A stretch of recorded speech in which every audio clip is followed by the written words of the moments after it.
ഇങ്ങനെ ചെയ്തു പോന്നാൽ നിശ്ചയമായും നിനക്ക് എന്നെ പ്രാപിക്കാം. ഞാൻ തീർത്തു പറയുന്നു, എന്തെന്നാൽ എനിക്ക് പ്രിയപ്പെട്ടവനാണ് നീ. ഹരേ കൃഷ്ണ. ഹരേ കൃഷ്ണ. സർവധർമാൻ പരിത്യജ്യ മാമേകം ശരണം വ്രജ. അഹം ത്വാം സർവപാപേഭ്യോ മോക്ഷയിഷ്യാമി മാ ശുചഃ. ഹരേ കൃഷ്ണ. ഹരേ കൃഷ്ണ. സർവധർമ്മങ്ങളെയും ത്യജിച്ച് എന്നിൽ ശരണം നേടുക. ഞാൻ നിന്നെ സകല പാപ പ്രതികരണങ്ങളിൽ നിന്നും മോചിപ്പിക്കാം. ഭയപ്പെടേണ്ട. ഹരേ കൃഷ്ണ. ഹരേ കൃഷ്ണ. ഇദം തേ ന തപസ്കായ ന ഭക്തായ കദാചന ന ച ശുശ്രൂഷവേ വാച്യം ന ച മാം യോഭ്യസൂയതി. ഹരേ കൃഷ്ണ. ഹരേ കൃഷ്ണ. തപസ്സോ ഭക്തിയോ ഇല്ലാത്തവർക്കും ഭക്തി സേവന കർമ്മത്തിൽ ഏർപ്പെടാത്തവർക്കും എന്നോട് അസൂയയുള്ളവർക്കും രഹസ്യമായ ഈ ജ്ഞാനം ഉപദേശിക്കരുത്. ഹരേ കൃഷ്ണ. ഹരേ കൃഷ്ണ. യയിദം പരമം ഗുഹ്യം മദ്ഭക്തേഷു അഭിദാസ്യതി ഭക്തിന്മയി പരാം കൃത്വാ മാമേ വൈശ്യത് സംശയഃ. ഹരേ കൃഷ്ണ. ഹരേ കൃഷ്ണ. പരമരഹസ്യമായ ഈ ജ്ഞാനത്തെ എന്റെ ഭക്തന്മാർക്ക് ഉപദേശിക്കുന്നവന് ശുദ്ധഭക്തിയുത സേവനം സുനിശ്ചിതമാണ്. അവസാനം അയാൾ എന്നിലേക്ക് തന്നെ തിരിച്ചെത്തും. ഹരേ കൃഷ്ണ. ഹരേ കൃഷ്ണ. നച തസ്മാൻ മനുഷ്യേഷു കച്ചിന്മേ പ്രിയകൃത്തമഃ ഭവിതാ നച മേ തസ്മാത് അന്യപ്രിയതരോ ഭുവി. ഹരേ കൃഷ്ണ. ഹരേ കൃഷ്ണ. അങ്ങനെയുള്ള ഒരു ഭൃത്യനേക്കാൾ എനിക്ക് പ്രിയങ്കരനായിട്ട് ഈ ലോകത്തിൽ മറ്റൊരാളില്ല, ഇനി ഒരിക്കലും ഉണ്ടാവുകയുമില്ല. ഹരേ കൃഷ്ണ. ഹരേ കൃഷ്ണ. അധ്യേക്ഷ്യത്തെ ചയാ ഇമം ധർമ്മ്യം സംവാദമാവയോഃ ജ്ഞാനയജ്ഞേന തേനാഹം ഇഷ്ടസ്യാമിതി മേ മതിഃ. ഹരേ കൃഷ്ണ. ഹരേ കൃഷ്ണ. നമ്മൾ തമ്മിൽ നടത്തുന്ന ഈ സംഭാഷണം പഠിച്ചറിയുന്നവർ ബുദ്ധി കൊണ്ട് എന്നെ ആരാധിക്കുകയാണെന്ന് ചെയ്യുന്നതെന്ന് ഞാൻ ഉറക്കെ പ്രഖ്യാപിക്കുന്നു. ഹരേ കൃഷ്ണ. ഹരേ കൃഷ്ണ. ശ്രദ്ധാവാൻ അനസൂയച്ച ശൃണുയാദപി യോ നരഃ സോപി മുക്തശുഭാം ലോകാൻ പ്രാപ്നുയാത് പുണ്യകർമ്മണാം. ഹരേ കൃഷ്ണ. ഹരേ കൃഷ്ണ. അസൂയ തീണ്ടാതെയും വിശ്വാസത്തോടു കൂടിയും ഇത് ശ്രദ്ധിക്കുന്നവൻ പാപപ്രതികരണങ്ങളിൽ നിന്ന് മുക്തനായി പുണ്യാത്മാക്കൾ വാഴുന്ന ശുഭങ്ങളായ ലോകങ്ങളിൽ എത്തും. ഹരേ കൃഷ്ണ. ഹരേ കൃഷ്ണ. കച്ചിദേ ശ്രുതം പാർത്ഥ ത്വയൈകാഗ്രേണ ചേതസ കച്ചിദജ്ഞാന സമ്മോഹഃ പ്രണഷ്ടസ്തേ ധനഞ്ജയ. ഹരേ കൃഷ്ണ. ഹരേ കൃഷ്ണ. കുന്തിപുത്രനായ ധനഞ്ജയ, നീ ഇതെല്ലാം ശ്രദ്ധയോടുകൂടി കേട്ടില്ലേ? അജ്ഞാനത്തിൽ നിന്നുള്ളവായ നിന്റെ വ്യാമോഹം ഇപ്പോൾ നീങ്ങിയില്ലേ? ഹരേ കൃഷ്ണ. ഹരേ കൃഷ്ണ. അർജുന ഉവാച നഷ്ടോ മോഹസ്മൃതിർലബ്ധാ ത്വത്പ്രസാദാന്മയാച്യുതാ സ്ഥിതോസ്മി ജനസന്ദേഹ കരിഷ്യേ വചനം തവ. ഹരേ കൃഷ്ണ. ഹരേ കൃഷ്ണ. അർജുനൻ പറഞ്ഞു, അല്ലയോ പ്രിയപ്പെട്ട കൃഷ്ണ, ഹേ അച്യുത, ഇപ്പോൾ എന്റെ വ്യാമോഹം തീർന്നു. അങ്ങയുടെ കരുണ കൊണ്ട് ബുദ്ധി തിരിച്ചു കിട്ടി. ഞാൻ ഇപ്പോൾ ദൃഢനും സംശയരഹിതനുമാണ്. അങ്ങയുടെ ആജ്ഞയനുസരിച്ച് പ്രവർത്തിക്കുവാൻ തയ്യാറായിരിക്കുന്നു. ഹരേ കൃഷ്ണ. ഹരേ കൃഷ്ണ. സഞ്ജയ ഉവാച ഇത്യഹം വാസുദേവസ്യ പാർത്ഥസ്യ ച മഹാത്മനഃ സംവാദമിമമശ്രൗഷം അത്ഭുതം രോമഹർഷണം. ഹരേ കൃഷ്ണ. ഹരേ കൃഷ്ണ. സഞ്ജയൻ പറഞ്ഞു, ഇപ്രകാരം മഹാത്മാക്കളായ കൃഷ്ണാർജുനന്മാർ തമ്മിൽ നടന്ന സംഭാഷണം ഞാൻ കേട്ടു. അത്ഭുതകരമായ ഈ സന്ദേശം എന്നെ കോൾമയിർ കൊള്ളിക്കുന്നു. ഹരേ കൃഷ്ണ. ഹരേ കൃഷ്ണ. വ്യാസപ്രസാദാത് കൃതവാൻ ഏതദ് ഗുഹ്യമഹം പരം യോഗം യോഗേശ്വരാത് കൃഷ്ണാത് സാക്ഷാത് കഥയത സ്വയം. ഹരേ കൃഷ്ണ. ഹരേ കൃഷ്ണ. യോഗേശ്വരനായ കൃഷ്ണൻ തന്നെ അർജുനന് പരമരഹസ്യമായ ഈ യോഗം ഉപദേശിച്ചത് വ്യാസദേവത്തിന്റെ അനുഗ്രഹത്താൽ എനിക്ക് നേരിട്ട് കേൾക്കാൻ ഇടവന്നു. ഹരേ കൃഷ്ണ. ഹരേ കൃഷ്ണ. രാജൻ സംസ്മൃത്യ സംവാദമിമമത്ഭുതം കേശവാർജുനയോ പുണ്യം പൃച്ഛാമി ച മുഹുർമുഹു. ഹരേ കൃഷ്ണ. ഹരേ കൃഷ്ണ. കൃഷ്ണാർജുനന്മാരുടെ അത്ഭുതകരമായ ഈ പുണ്യ സംവാദം വീണ്ടും വീണ്ടും ഓർത്ത് ഞാൻ അനുനിമിഷം ആനന്ദ പുളകിതനായിരുന്നു. രാജാവേ. ഹരേ കൃഷ്ണ. ഹരേ കൃഷ്ണ. തച്ഛ സംസ്മൃത്യ സംസ്മൃത്യ രൂപമത്യത്ഭുതം ഹരേ വിസ്മയോ മേ മഹാൻ രാജൻ പശ്യാമി ച പുനഃ പുനഃ. ഹരേ കൃഷ്ണ. ഹരേ കൃഷ്ണ. അല്ലയോ രാജാവേ, കൃഷ്ണന്റെ അത്ഭുതാവഹമായ ആ രൂപം ഓർക്കും തോറും എനിക്ക് വിസ്മയം വർദ്ധിക്കുന്നു, വീണ്ടും വീണ്ടും സന്തോഷമുണ്ടാകുന്നു. ഹരേ കൃഷ്ണ. ഹരേ കൃഷ്ണ. എത്ര യോഗേശ്വര കൃഷ്ണോ എത്ര പാർത്ഥോ ധനുർധരഃ തത്ര ശ്രീർവിജയോ ഭൂതേ ധ്രുവാ നീതിർമതിർമമ. എത്ര യോഗേശ്വര കൃഷ്ണോ എത്ര പാർത്ഥോ ധനുർധരഃ തത്ര ശ്രീർവിജയോ ഭൂതിർധ്രുവാ നീതിർമതിർമമ. ഹരേ കൃഷ്ണ. ഹരേ കൃഷ്ണ. എവിടെ യോഗേശ്വരനായ കൃഷ്ണനുണ്ടോ, എവിടെ വില്ലാളി വീരനായ അർജുനനുണ്ടോ, അവിടെയാണ് ഐശ്വര്യവും വിജയവും അസാധാരണ ശക്തിയും നീതിയും ഉള്ളത്. ഇതാണ് എന്റെ അഭിപ്രായം. ഹരേ കൃഷ്ണ. ഹരേ കൃഷ്ണ. ഓം തത്സദിതി ശ്രീമദ് ഭഗവത്ഗീതാസു ഉപനിഷത്സു ബ്രഹ്മവിദ്യായാം യോഗശാസ്ത്രേ ശ്രീകൃഷ്ണാർജുന സംവാദേ മോക്ഷസന്യാസയോഗോ നാമ അഷ്ടാദശോധ്യായഃ. ഹരേ കൃഷ്ണ കൃഷ്ണ കൃഷ്ണ ഹരേ ഹരേ, ഹരേ രാമ രാമ രാമ ഹരേ ഹരേ. ഹരേ കൃഷ്ണ കൃഷ്ണ കൃഷ്ണ ഹരേ ഹരേ, ഹരേ രാമ രാമ രാമ ഹരേ ഹരേ. ഹരേ കൃഷ്ണ കൃഷ്ണ കൃഷ്ണ ഹരേ ഹരേ, ഹരേ രാമ രാമ രാമ ഹരേ ഹരേ. ഹരേ കൃഷ്ണ. ഹരേ കൃഷ്ണ. സന്യാസത്തിന്റെ പരിപൂർണത എന്ന ശ്രീമദ് ഭഗവത്ഗീതയുടെ 18-ാം അധ്യായത്തിന്റെ ഭക്തിവേദാന്ത വിശദീകരണം ഇപ്രകാരം സമാപിക്കുന്നു. ഹരേ കൃഷ്ണ കൃഷ്ണ കൃഷ്ണ ഹരേ ഹരേ, ഹരേ രാമ രാമ രാമ ഹരേ ഹരേ. ഓം ശാന്താകാരം ഭുജഗശയനം പത്മനാഭം സുരേശം വിശ്വാധരം ഗഗന സദൃശം മേഘവർണം ശുഭാംഗം ലക്ഷ്മീകാന്തം കമലനയനം യോഗിഭിർധ്യാന ഗമ്യം വന്ദേ വിഷ്ണു ഭവഭയവഹരം സർവലോകൈകനാഥം. ഹരേ കൃഷ്ണ കൃഷ്ണ കൃഷ്ണ ഹരേ ഹരേ, ഹരേ രാമ രാമ രാമ ഹരേ ഹരേ. ഹരേ കൃഷ്ണ കൃഷ്ണ കൃഷ്ണ ഹരേ ഹരേ, ഹരേ രാമ രാമ രാമ ഹരേ ഹരേ.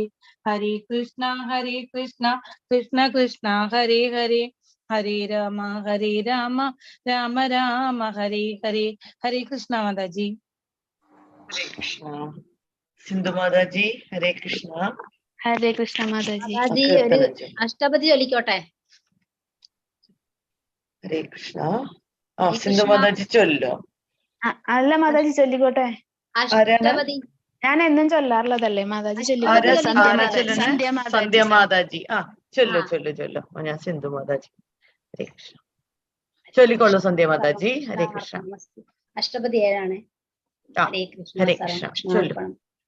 മാമിയം ചലിതാവിലോക്യവൃതം വധൂനിചയേന സാപരാധതയാ മയാ വിന വാരിതാദിഭയേന ഹരി ഹരി ഹദാ ദരദയാ സാഗതാ കുപിദേവ ഹരി ഹരി ഹദാ ദരദയാ കൃഷ്ണ.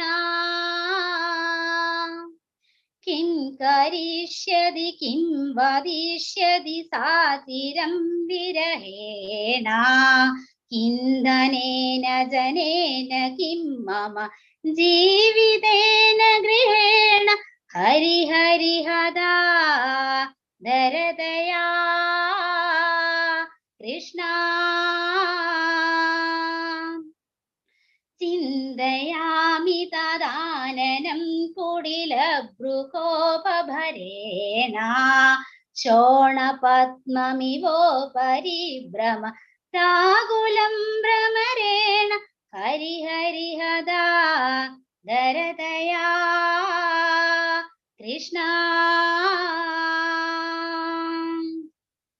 താമഹം ഹൃദി സംഗതാമനിശം വൃഷം രമയാമി കിം വനേനുസരാമി താമിഹ കിം മൃതാ വിലപാമി ഹരി ഹരി ഹദാ ദരദയാ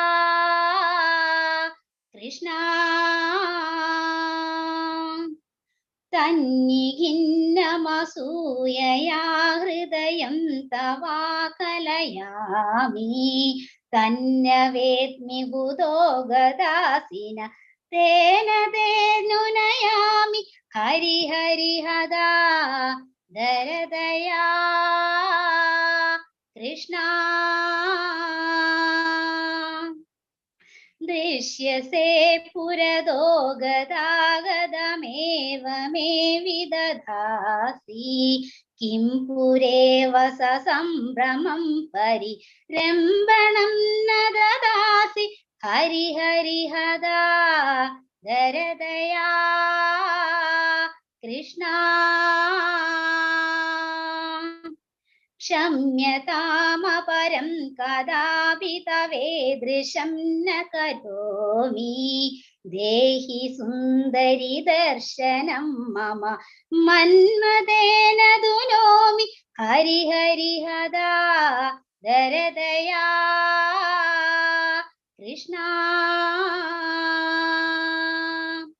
वर्णितं जयदेवकेन हरेरिदं प्रवणेन किन्तु विल्लो समुद्रसम्भव रोहिणी रमणेन हरि हरि हदा दरदया सागदा कुपिदेव हरि हरि हदा दरदया कृष्ण कृष्ण हरे कृष्ण सर्व कृष्ण अर्पणमस्तु ഹരേ കൃഷ്ണ മാതാജി. हरे ഉണ്ടായിരുന്നല്ലോ. कृष्ण എവിടെയായിരുന്നു മാതാജി? ഹരികൃഷ്ണ അതിനു മുമ്പൊന്നും ചൊല്ലാൻ വരാറില്ലല്ലോ മാതാജി, മിസ്സായി. ഹരേ കൃഷ്ണ. സിന്ധു മാതാജി ചൊല്ലിക്കോളൂ. ഹരേ കൃഷ്ണ ഹരേ മാതാജി. കൃഷ്ണ. കൃഷ്ണ ഇതിനു മുമ്പ് ഒരു ഹരേ കൃഷ്ണ ജയ കൃഷ്ണ ഹരേ ജയ കൃഷ്ണ ഹരേ ജയ കൃഷ്ണ ഹരേ കൃഷ്ണ ഹരേ ജയ കൃഷ്ണ ഹരേ ജയ കൃഷ്ണ ഹരേ ജയ കൃഷ്ണ ഹരേ കരിമുകിൽ വർണ്ണന്റെ തിരുവുടൽ എന്നോടെ അരികിൽ വന്നെപ്പോഴും കാണാകണം കാലിൽ ചിലമ്പും കിലുക്കി നടക്കുന്ന ബാലഗോപാലനെ കാണാകണം കിങ്കിണിയും വളമോതിരവും ചാർത്തി ഭംഗിയോടൻ മുന്നിൽ കാണാകണം കീർത്തിയേറിടും ഗുരുവായൂർ മേവുന്നോരാർത്തിഹരൻ തന്നെ കാണാകണം കുഞ്ഞിക്കൈ രണ്ടിലും വെണ്ണ കൊടുത്തമ്മ രഞ്ജിപ്പിക്കുന്നതും കാണാകണം കൂത്താടിടും പശുക്കുട്ടികളുമായി ഒത്തുകളിപ്പതും കാണാകണം കൃഷ്ണ ഹരേ ജയ കൃഷ്ണ ഹരേ ജയ കൃഷ്ണ ഹരേ ജയ കൃഷ്ണ ഹരേ കൃഷ്ണ ഹരേ ജയ കൃഷ്ണ ഹരേ ജയ കൃഷ്ണ ഹരേ ജയ കൃഷ്ണ ഹരേ കെട്ടിയിട്ടിടുമുരലും വലിച്ചങ്ങു മുട്ടുകുത്തുന്നതും കാണാകണം കേകികളെ പോലെ നൃത്തമാടിയിടുന്ന കേശവ പൈതലെ കാണാകണം കൈകളിൽ ചന്ദ്രനെ മെല്ലെ വരുത്തിയ ലോകൈകനാഥനെ കാണാകണം കൊഞ്ചിക്കൊണ്ടോരോരോ വാക്കരുളിടുന്ന ചഞ്ചല നേത്രനെ കാണാകണം കൃഷ്ണ ഹരേ ജയ കൃഷ്ണ ഹരേ ജയ കൃഷ്ണ ഹരേ ജയ കൃഷ്ണ ഹരേ കൃഷ്ണ ഹരേ ജയ കൃഷ്ണ ഹരേ ജയ കൃഷ്ണ ഹരേ ജയ കൃഷ്ണ ഹരേ കോലും കുഴലും എടുത്തു വനത്തിൽ പോയി കാലിമേക്കുന്നതും കാണാകണം കൗതുകമേറിയോരുണ്ണി ശ്രീകൃഷ്ണന്റെ ചേതോഹര രൂപം കാണാകണം കംസ സഹോദരി തന്നിൽ പിറന്നൊരു വാസുദേവൻ തന്നെ കാണാകണം കണ്ണന്റെ ലീലകൾ ഓരോന്നും വെവ്വേറെ എണ്ണി എണ്ണി കണ്ണിൽ കാണാകണം കൃഷ്ണമുകിൽ വർണ്ണ വൃഷ്ണി കുലേശ്വര കൃഷ്ണാംബുജേക്ഷണ കൈതൊഴുന്നേൻ കൃഷ്ണ ഹരേ ജയ കൃഷ്ണ ഹരേ ജയ കൃഷ്ണ ഹരേ ജയ കൃഷ്ണ ഹരേ കൃഷ്ണ ഹരേ ജയ കൃഷ്ണ ഹരേ. ഹരേ കൃഷ്ണ മാതാജി. ഹരേ കൃഷ്ണ. ഹരേ കൃഷ്ണ മാതാജി. ഹരേ കൃഷ്ണ. ഹരേ കൃഷ്ണ മാതാജി. ലീ മാതാജി. ഹരേ കൃഷ്ണ.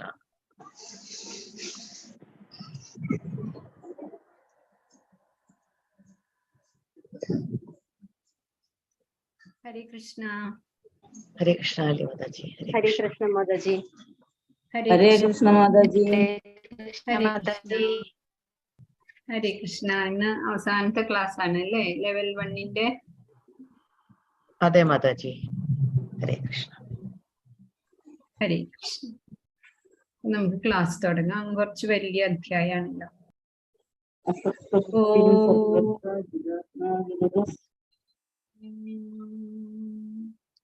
ഓം നമോ ഭഗവതേ വാസുദേവായ.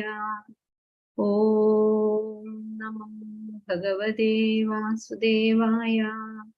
ഓം നമോ ഭഗവതേ വാസുദേവായ. ഓം അജ്ഞാനതിമിരാന്ധസ്യ ജ്ഞാനാഞ്ജനശലാകയാ ചക്ഷുരുന്മീലിതം യേന തസ്മൈ ശ്രീഗുരവേ നമഃ.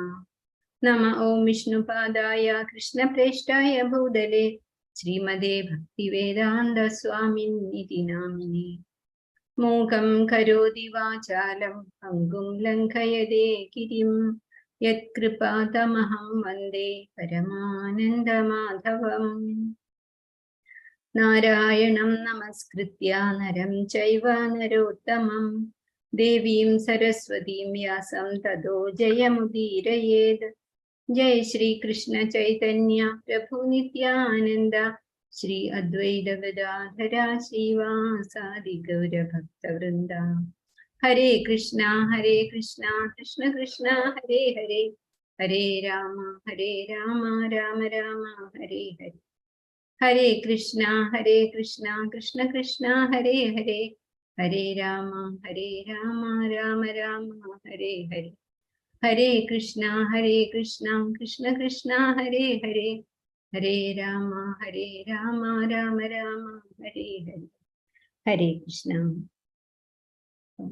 ഇന്ന് ഇസ്കോൺ മാംഗ്ലൂരിന്റെ ലെവൽ 1 ഭഗവത്ഗീത ക്ലാസ്സിന്റെ 18ാമത്തെ അധ്യായമാണ്. ഇങ്ങനെ ഒരു അവസരം നമുക്ക് ഉണ്ടാക്കി തന്നിട്ടുള്ള ഇസ്കോൺ മാംഗ്ലൂരിന് നമ്മൾ നന്ദി പറയണം. അതുപോലെ തന്നെ നാമനിഷ്ഠദാസ് പ്രഭു അവിടെ ഒരു ടെമ്പിൾ പണിയണ കാര്യങ്ങളുണ്ടല്ലോ, അപ്പൊ അതിന് നിങ്ങൾക്ക് സാധിക്കുന്നത് പോലെ ഡൊണേഷൻ സൗകര്യം പോലെ, നിർബന്ധമൊന്നുമില്ല, ഉള്ളവർ കൊടുക്കേണ്ടത് തന്നെയാണ്. പിന്നെ ഇന്ന് ക്ലാസ് തുടങ്ങുന്നതിന് മുമ്പ് അഷ്ടപതി നന്നായിട്ട് പാടി, കീർത്തനം മധുരമായിട്ട് പാടി, അതുപോലെ തന്നെ നാമം ജപിച്ചതും ഭഗവത്ഗീത ചൊല്ലിയതും അർത്ഥം പറഞ്ഞതുമായിട്ടുള്ള എല്ലാ മാതാജിമാർക്കും നന്ദി. കോ ഹോസ്റ്റ് ചെയ്തിട്ടുള്ള രേണു മാതാജി, സിന്ധു മാതാജി, പിന്നെ എനിക്ക് പേരറിയില്ല, എല്ലാവർക്കും എൻ്റെ പ്രണാമം. നമുക്ക് ക്ലാസ്സിലേക്ക് പ്രവേശിക്കാം. ഇന്നലെ നമ്മൾ പറഞ്ഞത് എന്ത് അധ്യായമായിരുന്നു? ശ്രദ്ധാ വിഭാഗങ്ങളായിരുന്നു.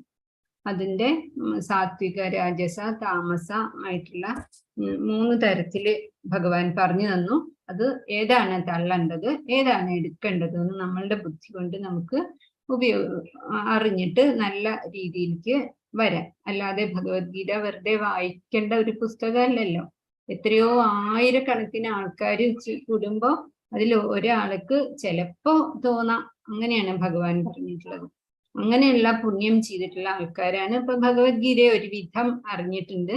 അതുകൊണ്ട് നമ്മൾ ആ സാത്വിക ഗുണത്തിലേക്ക് പോകണം. പിന്നെ എല്ലാ ദിവസവും ഓരോ ശ്ലോകമെങ്കിലും ഭഗവത്ഗീത വായിക്കണം. ഏകാദശി തന്നെ പറ്റുമെങ്കിലും മുഴുവനും വായിക്കണം, അല്ലെങ്കിൽ ഒരു അധ്യായമെങ്കിലും വായിക്കണം.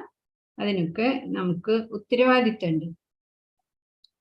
അപ്പൊ കഴിഞ്ഞ അധ്യായത്തിൽ പറഞ്ഞത് സാത്വികര് എന്തൊക്കെ ചെയ്യുന്നു പറഞ്ഞു. ദേവന്മാരെ പൂജിക്കുന്നു പറഞ്ഞു, കേടുവരാത്ത ഭക്ഷണം കഴിക്കുന്നു പറഞ്ഞു, അവരുടെ മുഖത്ത് എപ്പോഴും സന്തോഷം ഉണ്ടാവും എന്ന് പറഞ്ഞു, അവരെന്ത് ചെയ്യുമ്പോഴും ഫലം കിട്ടണം, ഇത് ഞാൻ ചെയ്തു എനിക്ക് ഇന്നത് കിട്ടണം എന്നുള്ള ഒരു വിചാരത്തോടു കൂടിയല്ല ചെയ്യുക.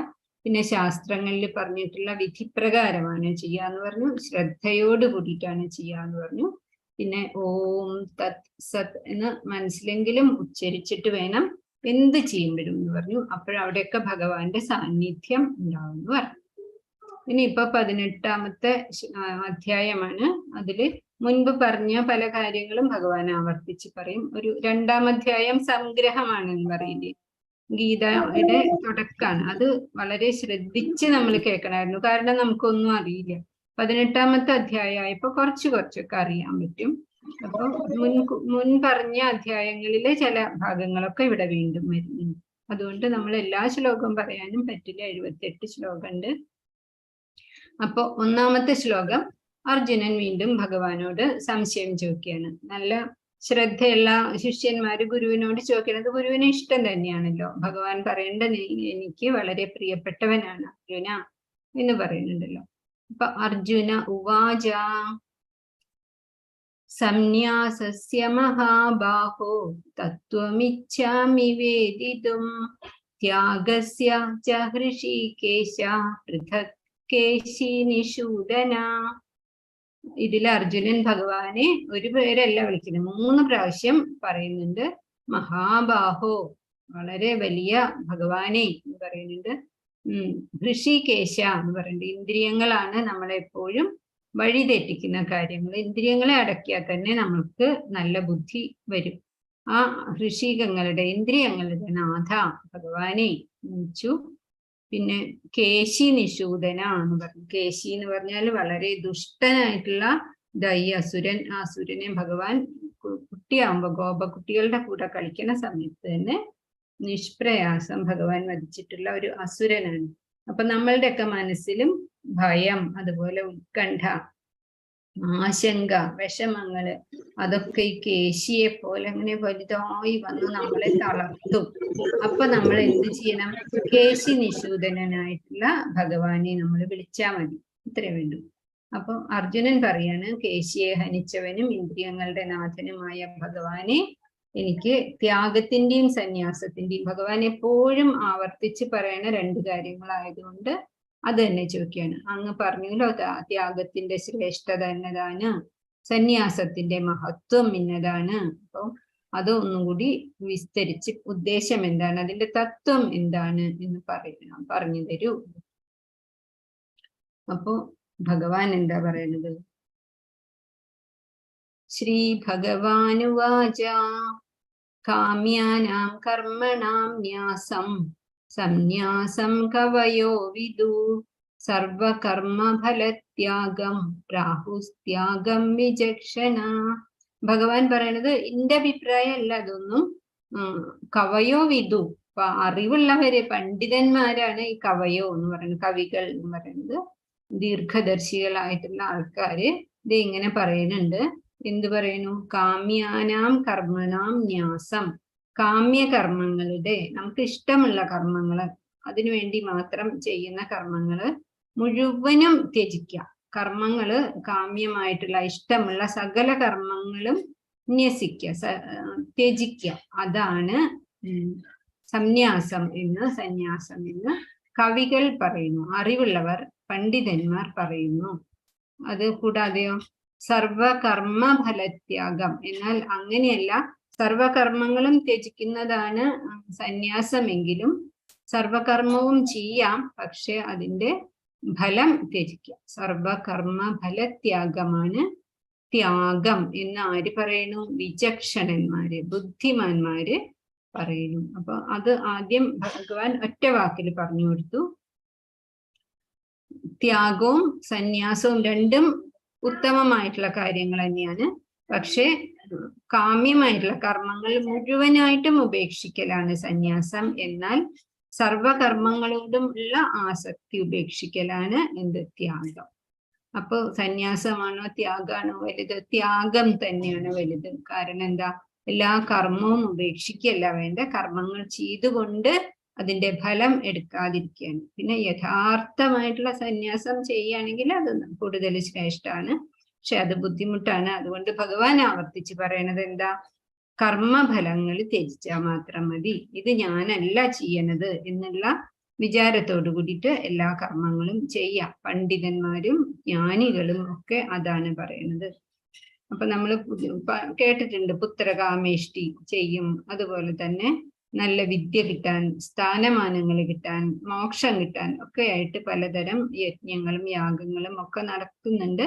അപ്പോൾ അതിന്റെ ഫലം ഉണ്ടാവാതെ ലോകത്തിന് മുഴുവനും നന്മ വരാൻ വേണ്ടിയിട്ടാണ് ചെയ്യേണ്ടത് എന്നാണ് ഭഗവാൻ ഇവിടെ പറയുന്നത്. അപ്പൊ ത്യാഗവും നല്ല തന്നെ, സന്യാസവും നല്ല തന്നെ. പിന്നെ 3-ാമത്തെ ശ്ലോകത്തില് എല്ലാ കാമ്യകർമ്മങ്ങളും ദോഷകരങ്ങളാണ്.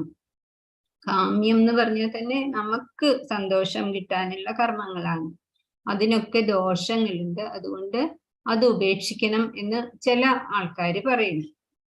വേറെ ചിലര് പറയുന്നത് യജ്ഞം, തപസ്, ദാനം എല്ലാം ഉപേക്ഷിച്ചോട്ടെ, പക്ഷെ യജ്ഞവും തപസ്സും ദാനവും മാത്രം ഉപേക്ഷിക്കാൻ പാടില്ല എന്ന് ചിലര് പറയുന്നുണ്ട്. അപ്പൊ ഭഗവാന്റെ അഭിപ്രായം എന്താണ്? 4-ാമത്തെ ശ്ലോകത്തിൽ ഭഗവാൻ പറയാണ്, ത്യാഗത്തെ കുറിച്ചിട്ട് എന്റെ അഭിപ്രായം എന്താണ് നീ കേൾക്കൂ. ത്യാഗം 3 വിധമുണ്ട്. നിശ്ചയം ശൃണു മേ തത്ര ത്യാഗേ ഭരത സത്തമ ത്യാഗോ ഹി പുരുഷവ്യാഘ്ര ത്രിവിധ സംപ്രകീർത്തിത. 3 തരത്തില് ത്യാഗം ഉണ്ട്. അത് ഏതൊക്കെയാണെന്ന് ഭഗവാൻ പറഞ്ഞു തരാൻ. യജ്ഞദാന തപകർമ്മ ന ത്യാജ്യം കാര്യമേവ തത് യജ്ഞോ ദാനം തപശ്ചൈവ പാവനാനി മനീഷിനാം. യജ്ഞവും ദാനവും തപസ്സും ഈ 3 കർമ്മങ്ങൾ ഒരിക്കലും ഉപേക്ഷിക്കാൻ പാടില്ല. ഇത് അനുഷ്ഠിക്കുക തന്നെയാണ് വേണ്ടത് എന്ന് ഉള്ളതാണ് ഭഗവാന്റെ അഭിപ്രായം. ഏതാന്യഭിതു കർമാണി സംഘം ത്യക്ത്വാ ഫലാനി ച. അപ്പൊ കർമ്മങ്ങൾ ചെയ്യാം, അതിന്റെ ഫലം ഉപേക്ഷിക്കണം എന്നാണ് എന്റെ അഭിപ്രായം എന്ന് ഭഗവാൻ പറയും. നിശ്ചിതം മതം ഉത്തമം. എന്റെ ഉത്തമമായിട്ടുള്ള മതം, അഭിപ്രായം ഇതാണ് അർജുന. എന്ത്? എല്ലാ കർമ്മവും ചെയ്യാം, ഇതില് ഫലം കൂടാതെ ചെയ്യണം. മാത്രമല്ല യജ്ഞം, ദാനം, തപസ് ഇത് 3 ചെയ്യണം. എന്താ യജ്ഞം എന്ന് പറഞ്ഞാല് നാമജപം ഒരു യജ്ഞമാണ്. അത് കൂടാതെ പഞ്ചമഹായജ്ഞങ്ങളുണ്ട് അല്ലെ? ദേവയജ്ഞം, ഋഷിയജ്ഞം, പിതൃയജ്ഞം, ഭൂതയജ്ഞം, മനുഷ്യയജ്ഞം, അങ്ങനെ 5 മഹായജ്ഞങ്ങളുണ്ട്. മഹായജ്ഞം എന്ന് പറഞ്ഞാല് കുറെ ഇഷ്ടിക കൊണ്ട് ഇതുണ്ടാക്കിയിട്ട് ഹോമകുണ്ടം ഉണ്ടാക്കി വിലയേറിയ കാര്യങ്ങളൊക്കെ ഹോമിച്ച് ആചാര്യന്മാര് വരണം, അങ്ങനെയൊന്നുമല്ല.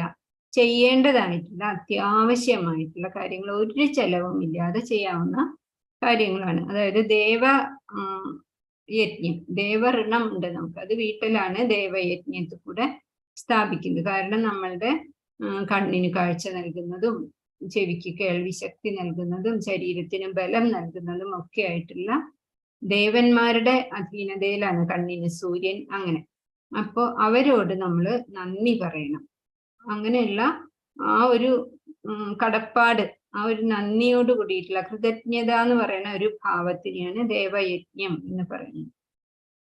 പിന്നെ ഋഷിയജ്ഞമുണ്ട്. എത്രയോ അധികം ഋഷിമാര് ഹിമാലയത്തിലും എല്ലാ കാട്ടിലും മരുഭൂമിയിലുമൊക്കെ കഠിനമായിട്ട് തപസ് ചെയ്തിട്ട് നേടിയെടുത്തിട്ടുള്ളതാണ് ഈ ഭാരതത്തിന്റെ മഹത്വം. അവരെഴുതിയിട്ടുള്ളതാണ് വ്യാസൻ, പരാശരൻ പോലെയുള്ള മഹാഋഷിമാർ എഴുതിയിട്ടുള്ളതാണ് നമ്മളുടെ ശാസ്ത്ര ഗ്രന്ഥങ്ങൾ.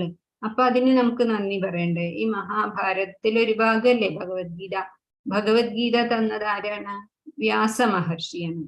അപ്പൊ അദ്ദേഹത്തിന്റെ മനസ്സിൽ തെളിഞ്ഞിട്ടുള്ള ആ മനോഹരമായിട്ടുള്ള പാർത്ഥസാരഥിയുടെ ചിത്രമാണ് നമ്മൾ കണ്ടിരിക്കുന്നത്. അപ്പൊ ആ ഋഷിമാരോട് നമ്മൾക്ക് നന്ദി പറയണം, അതൊരു യജ്ഞമാണ്. അതുപോലെ തന്നെ പിതൃക്കൾ, നമ്മളെ വളർത്തി നമ്മളാക്കിയിട്ടുള്ള, അവരുടെ എല്ലാ വിഷമങ്ങളും സഹിച്ചിട്ടുള്ള ശങ്കരാചാര്യരുടെ മാതൃപഞ്ചകമൊക്കെ അതിനുദാഹരണം. അത്രയും വിശേഷപ്പെട്ടിട്ടുള്ള, നമ്മൾ ഒരിക്കലും അവരെ മറക്കാൻ പാടില്ല എന്നുള്ള അതിനാണ് അവർക്ക് എന്താണോ ആവശ്യം നമ്മൾ അത് ചെയ്തു കൊടുക്കണം. നമുക്ക് ചെറിയ കുട്ടികളാകുമ്പോൾ എല്ലാ ആവശ്യങ്ങളും അവരെത്ര ബുദ്ധിമുട്ടിയാലും അവർ ചെയ്തു തന്നിട്ടുണ്ട്. അതുപോലെ ഇപ്പൊ അവർക്ക് ആവശ്യമുള്ള സമയത്ത് തീർച്ചയായിട്ടും നമ്മൾ ഒഴിഞ്ഞു മാറാതെ അത് ചെയ്തു കൊടുക്കണം. അതിനെയാണ് പിതൃയജ്ഞം എന്ന് പറയാം. അതൊരിക്കലും വിട്ടുകളയാൻ പാടില്ല. പിന്നെ ഭൂതയജ്ഞമുണ്ട്. ഭൂതഗണങ്ങൾ ഏതൊക്കെയാണ്? ഈ കാണാവുന്ന എല്ലാ ചരാചരങ്ങളും ഭൂതങ്ങൾ തന്നെയാണ്. ഒരു ചെടിക്ക് കുറച്ച് വെള്ളം ഒഴിക്കുക, അല്ലെങ്കിൽ കിളികൾക്ക് എന്തെങ്കിലും ഭക്ഷണം കൊടുക്കുക, അല്ലെങ്കിൽ ഒരു മരം വെച്ച് പിടിപ്പിക്കുക, പുഴ നദിയൊക്കെ മലിനമാക്കാതിരിക്കുക, ചെടികളെയൊക്കെ പരിപാലിക്കുക, അതൊക്കെ പശുക്കളെ ശ്രദ്ധിക്കുക, അതൊക്കെ ഭൂതയജ്ഞത്തിൽ പെടുന്നതാണ്. പിന്നെ മനുഷ്യയജ്ഞം എന്ന് പറഞ്ഞാൽ നമ്മളുടെ പോലെ തന്നെ ഉള്ള കുറച്ച് എന്തെങ്കിലും വിഷമം അനുഭവിക്കുന്ന സഹജീവികളോട് നമുക്ക് സാധിക്കുന്ന പോലെ നമ്മൾ കരുണ കാണിക്കണം. അതാണ് നൃയജ്ഞം അല്ലെങ്കിൽ മനുഷ്യയജ്ഞം എന്ന് പറയുന്നത്.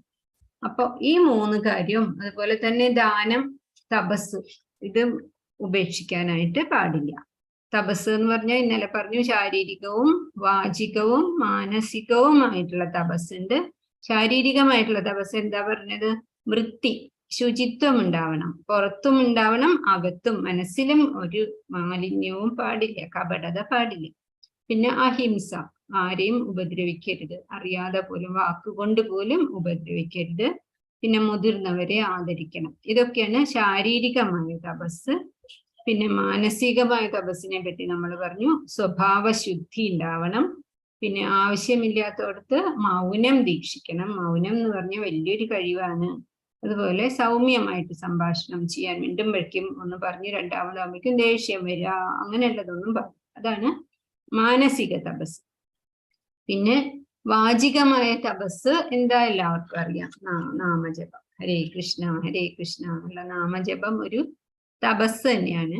അതുപോലെ തന്നെ ഹിതകരമായിട്ടുള്ള ഭാഷണം, മറ്റുള്ളവർക്ക് വേദന തോന്നാത്ത വിധത്തില് വർത്തമാനം പറയണം. ഇത് ആണ് വാചികമായിട്ടുള്ള തപസ്. അങ്ങനെയുള്ള യജ്ഞം, ദാനം. ദാനം പിന്നെ അറിയാലോ, ദാനം നമുക്കുള്ളതിന്റെ പകുതി കൊടുക്കണം എന്നാണ് പ്രഭുപാദര് പറയാ.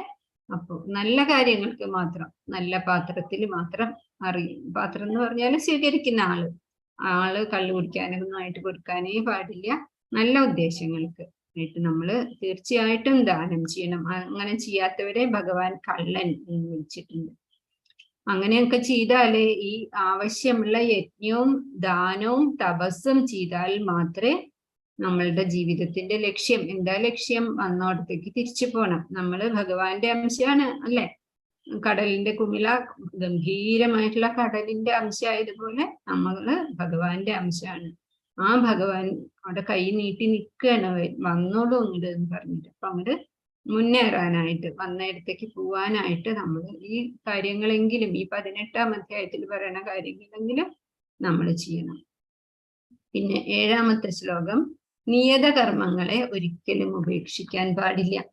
അങ്ങനെ ഉപേക്ഷിക്കാൻ, ശരി, ത്യാഗം എന്ന് പറഞ്ഞാൽ പ്രവൃത്തിയൊന്നും ചെയ്യാത്ത കാര്യമല്ലേ, ഞാൻ ഇന്ന് ഇനി മുതൽ ഒന്നും ചെയ്യുന്നില്ല, അങ്ങനെ വിചാരിച്ചാൽ അത് ത്യാഗമല്ല, അതിന് മടി എന്ന് പറയും, അലസത എന്ന് പറയും. അത് തെറ്റാണ്, അത് തമോ ഗുണത്തിലുള്ള ത്യാഗമാണ്. നമ്മളൊരു പണ്ടൊരു സിനിമ കണ്ടിട്ടില്ലേ, ശ്യാമള ചിന്താവിഷ്ടയ, അതില് ഇല്ലേ, ഒന്നും ചെയ്യാതെ ഞാൻ സന്യാസിയാണ്, ഞാൻ ത്യാഗിയാണ് എന്ന് പറഞ്ഞ് നടക്കും. അത് തമോ ഗുണമായിട്ടുള്ള ത്യാഗമാണ്. അതൊരിക്കലും ചെയ്യാൻ പാടില്ല. ചെയ്യേണ്ട കാര്യങ്ങൾ ചെയ്യണം, അത് തന്നെയാണ് വേണ്ടതെന്നാണ് ഭഗവാൻ പറയുന്നത്. പിന്നെ 8-ാമത്തെ ശ്ലോകം, ദുഃഖം ഇത്യേവ യത്കർമ്മ കായക്ലേശ ഭയാത്യജേത് സ കൃത്വാ രാജസം ത്യാഗം നൈവ ത്യാഗഫലം ലഭേത്. അയ്യോ, എൻ്റെ ഈ ജോലി എന്ന് പറഞ്ഞാൽ എന്തൊരു ബുദ്ധിമുട്ടാണ്, ഇത് ക്ലേശമാണ്, ഇത് ചെയ്യുമ്പോൾ എനിക്ക് പേടിയാവും, അതുകൊണ്ട് ഞാനിത് ചെയ്യില്ല. അങ്ങനെ നമ്മൾക്ക് വിധിച്ചിട്ടുള്ള വേഷം ഭഗവാൻ തന്നിട്ടുള്ളതാണ്. ഈ ജീവിതമാകുന്ന നാടകത്തില് വേഷം എനിക്കെന്തെന്ന് വിധിപ്പത് വിഭോ ഭവച്ചിത്തം, വിശ്വപ്രിയനായി നടനം ചെയ്വത് വിധേയനൻ കൃത്യം എന്നാണ് പറയുന്നത്.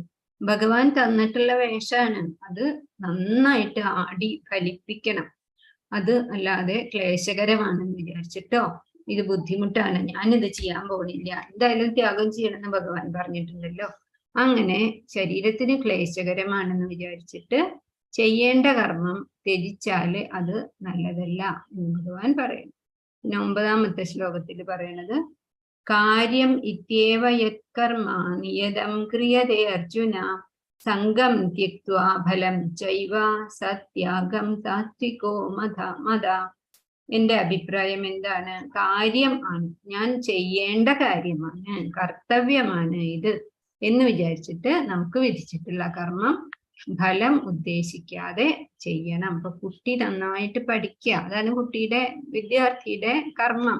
അവൻ അത് നന്നായിട്ട് ചെയ്യാം. അപ്പൊ അതിന് എനിക്ക് ഇത്രയും മാർക്ക് കിട്ടണം, അല്ലെങ്കിൽ എൻ്റെ കുട്ടിക്ക് 100 തന്നെ കിട്ടണം, 99 ആയാലും അവനെ അടിക്കുക, അതൊന്നും പാടില്ല. ഭഗവാനാണ് അതിന്റെ ഫലം തരിക. ഫലം ഉദ്ദേശിക്കാതെ വിധിക്കപ്പെട്ട കർമ്മം ചെയ്യണതാണ് ഏറ്റവും വലിയ ത്യാഗം. ഇനി 12ാമത്തെ ശ്ലോകം. അനിഷ്ടമിഷ്ടം മിശ്രം ച ത്രിവിധം കർമ്മണ ഫലം ഭവതി അത്യാഗിനാം പ്രീത്യ നതു സന്യാസിനാം ക്വചിത്. കർമ്മങ്ങൾക്ക് 3 തരത്തിലാണ് ഫലം മരണശേഷം കിട്ടുക. അത് ചിലപ്പോൾ ഇഷ്ടമുള്ള കാര്യവും ചിലപ്പോൾ അനിഷ്ടമുള്ള കാര്യവും ചിലപ്പോൾ ഇഷ്ട അനിഷ്ട മിശ്രം എന്നുള്ള കർമ്മത്തിന് അതിനനുസരിച്ച് ഫലം കിട്ടും. പക്ഷെ സന്യാസിമാർക്ക് ഇതൊന്നും ബാധകമല്ല, സന്യാസിമാരാവാൻ എളുപ്പവും അല്ല എന്നാണ് ഭഗവാൻ പറയുന്നത്. താനും കൃഷ്ണനുമായുള്ള ബന്ധത്തിനെ പറ്റി അറിഞ്ഞുകൊണ്ട് പ്രവർത്തിക്കുന്ന മനുഷ്യൻ എപ്പോഴും പ്രഭുപാദരുടെ പോലെ കർമ്മം ഒന്നും ചെയ്തില്ലെങ്കിലും വിഷമമില്ല, എപ്പോഴും മുക്താവസ്ഥയിലാണ്. എത്രയോ ഋഷിമാര് മുഴുവൻ സമയവും അവര് ധ്യാനത്തിലാണ്, ഭക്ഷണം പോലും അവര് കഴിക്കില്ല, ഉണങ്ങിയ ഇലകൾ ഒക്കെയാണ് അത്ര ഭക്ഷണം കഴിക്കുക. അങ്ങനെയുള്ളവർക്ക് അവര് ജീവിച്ചിരിക്കുമ്പോ പൂർവാശ്രമത്തിലാവുമ്പോ ചെയ്ത കർമ്മങ്ങൾക്കൊന്നും സുഖമോ അനുഭവമോ ദുഃഖമോ ആയിട്ടുള്ള കാര്യങ്ങളൊന്നും അവർക്ക് അനുഭവിക്കേണ്ടി വരില്ല. പിന്നെ 23ാമത്തെ ശ്ലോകം.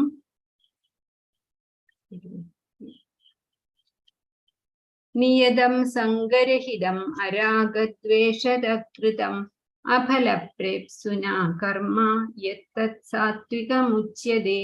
അവനവന് പറഞ്ഞിട്ടുള്ള കർമ്മം അനാസക്തമായിട്ടും രാഗദ്വേഷരഹിതമായിട്ടും, ചിലരില്ലേ റിട്ടയർ ചെയ്താലും പിന്നെ ആ ഓഫീസിലേക്ക് തന്നെ പോയിക്കൊണ്ടിരിക്കും, മതിയാവണില്ല പോയിട്ട്. അല്ലെങ്കിൽ ചില ആൾക്കാരോടുള്ള ഇഷ്ടം, അത് പഠിപ്പിക്കുന്ന കുട്ടികളാവും, കൂടെ പഠിച്ചിട്ടുള്ള കുട്ടികൾ, അതൊന്നും അധികം പാടില്ല. എന്താണ്, രാഗം പാടില്ല, ദ്വേഷം, ആരോടും വിരോധവും വെച്ചുകൊണ്ടിരിക്കാനായിട്ട് പാടില്ല. അങ്ങനെ ഫലാസക്തിയും ഇല്ലാതെ നിയന്ത്രിത മനസ്സിനെ നിയന്ത്രിച്ച് കൊണ്ടുവേണം കർമ്മങ്ങൾ ചെയ്യാൻ. ആ കർമ്മത്തിനെയാണ് സാത്വികമായിട്ടുള്ള കർമ്മം എന്ന് ഭഗവാൻ പറയുന്നത്. അങ്ങനെയാണ് നമ്മൾ ചെയ്യേണ്ടത്. സാത്വികമായിട്ടുള്ള കാര്യങ്ങളാണ് നമ്മൾ എപ്പോഴും ചെയ്യാനായിട്ട് ശ്രമിക്കേണ്ടത്. 24ാമത്തെ ശ്ലോകം. യത്തു കാമേപ്സുനാ കർമ്മ സാഹങ്കാരേണ വാ പുന ക്രിയതേ ബഹുലായാസം തത് രാജസം ഉദാഹൃതം. ഞാൻ ചെയ്യണു, ഈ മാവ് ഞാൻ വെച്ച് പിടിപ്പിച്ചിട്ടുള്ളതാണ്, ഇതിന്റെ മാങ്ങയൊക്കെ എനിക്കാണ്, ഞാൻ ഇഷ്ടമുണ്ടെങ്കിൽ മാത്രം അപ്പുറത്തെ വീട്ടിൽ കൊടുക്കും, അങ്ങനെ വിചാരിക്കില്ലേ, ഞാനാണ് കർത്താവ്. അങ്ങനെ വിചാരിക്കുന്നത് എന്താണ്, കർത്തൃത്വഭാവാണ്. അങ്ങനെ പാടില്ല. തൻ്റെ ആഗ്രഹം നിറവേറ്റാനായിട്ട് ചെയ്യുന്നതാണ് എന്ന കാര്യം കൊണ്ട് ചെയ്യണതാണ് രാജസമാണ് അതൊക്കെ. അല്ലെങ്കിൽ ക്ലേശത്തോടെ ഇഷ്ടമില്ലാണ്ട് ചെയ്യുന്ന കാര്യങ്ങൾ, അതും രാജസമായിട്ടുള്ള കർമ്മം തന്നെ ആകുന്നു. ഭഗവാന്റെ പ്രീതി മാത്രമാവണം നമ്മളുടെ കർമ്മങ്ങളുടെ ഫലം ആയിട്ട് നമുക്ക് ആഗ്രഹിക്കാം. ഒരു കാര്യം മാത്രം ഫലമായിട്ട് ആഗ്രഹിക്കാം, ഭഗവാനെ അങ്ങ് പ്രീതനാവണേ, ഞങ്ങളോട് കൃപ ഉണ്ടാവണേ മാത്രം വിചാരിച്ചാൽ മതി. 24ാമത്തെ ശ്ലോകത്തിൽ എന്താ പറയുന്നത്? യത്തു കാമേപ്സുനാ കർമ്മ സാഹങ്കാരേണ വാ പുന ക്രിയതേ ബഹുലായാസം തത് രാജസം ഉപാഹൃത. അതാണ് രാജസമാകുന്നത്.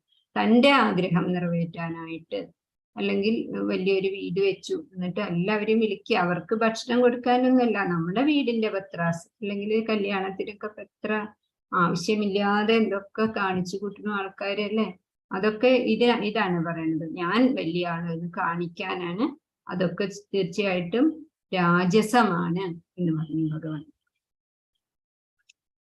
അല്ലെങ്കിൽ അന്യരുടെ ബുദ്ധിമുട്ട്, മറ്റുള്ളവർക്ക് ഞാൻ കാരണം എത്ര ബുദ്ധിമുട്ടുണ്ടാവുന്നുണ്ട്, അതൊന്നും ശ്രദ്ധിക്കാതെ മോഹാവേശം കൊണ്ട് ലഹരി, ഇപ്പൊ കള്ളു കുടിച്ചു വരിക, വീട്ടില് പ്രശ്നം ഉണ്ടാക്കുക, അല്ലെങ്കിൽ വേണ്ട സമയത്ത് ജോലി കഴിഞ്ഞ് വീട്ടിലേക്ക് എത്താതെ അവിടെ ഇവിടെ കറങ്ങി നടന്ന് വീട്ടുകാരെ വിഷമിപ്പിച്ച് അങ്ങനെയുള്ളതൊക്കെ എന്താണ്? താമസമാണ്. അതും ഒക്കെ ഉപേക്ഷിക്കണം. ഇപ്പൊ ഒരു ഉദാഹരണം പറയുകയാണെങ്കിൽ, പ്രായമായിട്ടുള്ള മാതാപിതാക്കൾ വീട്ടിലുണ്ട്. അപ്പൊ സാത്വികർ എന്ത് കർമ്മം ചെയ്യും? ഇത് എന്റെ കർത്തവ്യാണ്, അവരെ നോക്കണം. അവരുടെ കണ്ണുനീരും ഓട്ടവും വിയർപ്പും ഒക്കെ എന്റെ വളർച്ചയിൽ ഉണ്ടായിട്ടുണ്ട്. അതുകൊണ്ട് ഞാൻ ഇത്തിരി വിഷമിച്ചാലും വിരോധമില്ല, ഞാൻ അവരെ സന്തോഷിപ്പിച്ചിട്ട് തന്നെ മരണം വരെ നോക്കും എന്നുള്ളതാണ് സാത്വികമായിട്ടുള്ള കർമ്മം. അതേ കാര്യം രാജസ ബുദ്ധിക്കാരെന്താ ചെയ്യാ? അയ്യോ, ഇവരെന്നെ നോക്കാണ്ട് നിവൃത്തിയില്ലല്ലോ, നാട്ടുകാരെന്നെ കുറ്റം പറയില്ലേ എന്ന് വിചാരിച്ചിട്ട് ക്ലേശത്തോടെ സന്തോഷമില്ലാണ്ട് അവരെങ്ങനെ ഒരു വിധത്തിൽ നോക്കും. അതിനാണ് എന്നാ പിന്നെ എനിക്ക് കുറച്ച് പുണ്യം കിട്ടൂല വയസ്സായവരെ പരിപാലിച്ചാൽ എന്ന് വിചാരിച്ച് നോക്കണതാണ് രാജസം. താമസം എന്താണ്? എന്റെ സുഖത്തിന് ഇവര് തടസ്സാണ്, ഇവരെ കൊണ്ടുപോയിട്ട് എവിടെയെങ്കിലും ആക്കാം, എനിക്ക് ഇവരെ നോക്കാൻ പറ്റില്ല എന്ന് വിചാരിക്കുന്നത് താമസാണ്. അതാണ് അവിടെ പറയുന്നത്. പിന്നെ സാത്വിക കർമ്മമാണെങ്കിൽ എന്ത് ക്ലേശമുണ്ടായാലും സന്തോഷത്തോടു കൂടി ചെയ്യും. ഇനി 30ാമത്തെ ശ്ലോകത്തിൽ പറയുന്നത്, ചെയ്യേണ്ടതും ചെയ്തു കൂടാത്തതും എന്താണ്, ഭയപ്പെടേണ്ടതും ഭയപ്പെടേണ്ടാത്തതും എന്താണ് എന്നൊക്കെ വിവേകപൂർവം അറിയണതാണ് സാത്വികമായിട്ടുള്ള ബുദ്ധി. 3 തരം ബുദ്ധിയെ കുറിച്ചാണ് ഇവിടെ പറയുന്നത്. സാത്വികമായിട്ടുള്ള ബുദ്ധി പ്രവൃത്തിം ച നിവൃത്തിം ച കാര്യാകാര്യേ ഭയാഭയേ ബന്ധം മോക്ഷം ച യാവേത്തി ബുദ്ധി സാ പാർത്ഥ സാത്വികി. 30ാമത്തെ ശ്ലോകാണത്. അപ്പം ഏതാണ് പ്രവൃത്തി, ഏതാണ് നിവൃത്തി? എന്ന് പറഞ്ഞാൽ ഭഗവാനിലേക്കുള്ള വഴിയാണ്. പ്രവൃത്തി എന്ന് പറഞ്ഞാല് ഈ ഭൗതികമായിട്ടുള്ള കാര്യങ്ങൾ ചെയ്യണതാണ്. അപ്പൊ അത് ഏതാണ് എന്നുള്ളത് തിരിച്ചറിയും. കാര്യം എന്താണ്, അകാര്യം എന്താണ് എന്നത് തിരിച്ചറിയണം. അതേപോലെ ബന്ധം മോക്ഷം, ഏതാണ് ബന്ധിക്കുന്ന കാര്യം, ഏതാണ് മോക്ഷത്തിനുള്ള കാര്യം, ഇന്ദ്രിയ സുഖത്തിന് മാത്രമുള്ള കാര്യം എന്താണ്. അപ്പം അമ്പലത്തിലേക്ക് പോകണോ, അല്ലെങ്കിൽ ദാനം ചെയ്യണോ, അതൊക്കെ നല്ല കാര്യങ്ങൾ തന്നെയാണ്, സാത്വികമായിട്ടുള്ള പ്രവൃത്തികൾ തന്നെയാണ്. പിന്നെ അതൊക്കെ ബലം പ്രയോഗിച്ചിട്ട് എനിക്ക് അതിന്റെ ഫലം കിട്ടണം, ഞാൻ അമ്പലത്തില് ഇത്ര ദിവസം പോയാല് അങ്ങനെയുള്ള അത് കിട്ടുന്നതാണ് രാജസം. അങ്ങനെയുള്ളവർക്ക് പുനരഭിജനനം, പുനരഭിമരണം വേണ്ടി വരും. പിന്നെ അതൊന്നും ചെയ്യാത്ത ആൾക്കാരാണ് താമസികളായിട്ടുള്ള ആൾക്കാർ. 31ാമത്തെ ശ്ലോകത്തിൽ പറയുന്നത്, യയാധർമ്മം അധർമ്മം ച കാര്യം ച അകാര്യമേവ ച യഥാവത് പ്രജാനാദി ബുദ്ധി സാ പാർത്ഥ രാജസി. ശരിയല്ലാതെ അറിയാം, ധർമ്മം എന്താണ് അധർമ്മം എന്താണ് എന്ന് വേർതിരിച്ചറിയാനാവാത്ത ബുദ്ധി, തോന്നണത് അപ്പൊ ചെയ്യാം, അങ്ങനെയുള്ളതാണ്. ഒന്നും ചിന്തിക്കില്ല, കാള പെറ്റൂന്ന് കേൾക്കുമ്പോഴേക്കും കയറ്. അതിനെയാണ് രാജസ ബുദ്ധി എന്ന് പറയും. അതല്ലാതെ വ്യാമോഹത്തിന്റെയും അന്ധകാരത്തിന്റെയും സ്വാധീനതയിലെ അധർമ്മമാണ് ധർമ്മം എന്ന് തെറ്റിദ്ധരിച്ചിട്ട്, ഇപ്പൊ പറഞ്ഞില്ലേ അമ്മയും അച്ഛനും നോക്കാതെ ഒരു സ്ഥലത്ത് കൊണ്ടാക്കുക, അവരെന്തെങ്കിലും പറയുമ്പോഴേക്കും ദേഷ്യം വരിക, നമ്മളോട് അവരെത്ര ക്ഷമിച്ചിരിക്കുന്നു എന്നുള്ളതൊന്നും ഓർക്കാതെ ചെയ്യണതിനെയാണ് അന്ധകാരത്തിന്റെ വ്യാമോഹത്തിന്റെയും സ്വാധീനത്തിലെ അധർമ്മത്തെ ധർമ്മമായി തെറ്റായ വഴിക്ക് ബുദ്ധി നമ്മളെ നയിക്കുന്നതിനെയാണ് താമസം എന്ന് പറയാം. അതാണ് 32ാമത്തെ ശ്ലോകത്തില് പറയുന്നത്. ചെയ്യരുതാത്തതിനെ ചെയ്യാം. പിന്നെ 54ാമത്തെയാണ് പിന്നെ പറഞ്ഞിട്ടുള്ള ശ്ലോകം.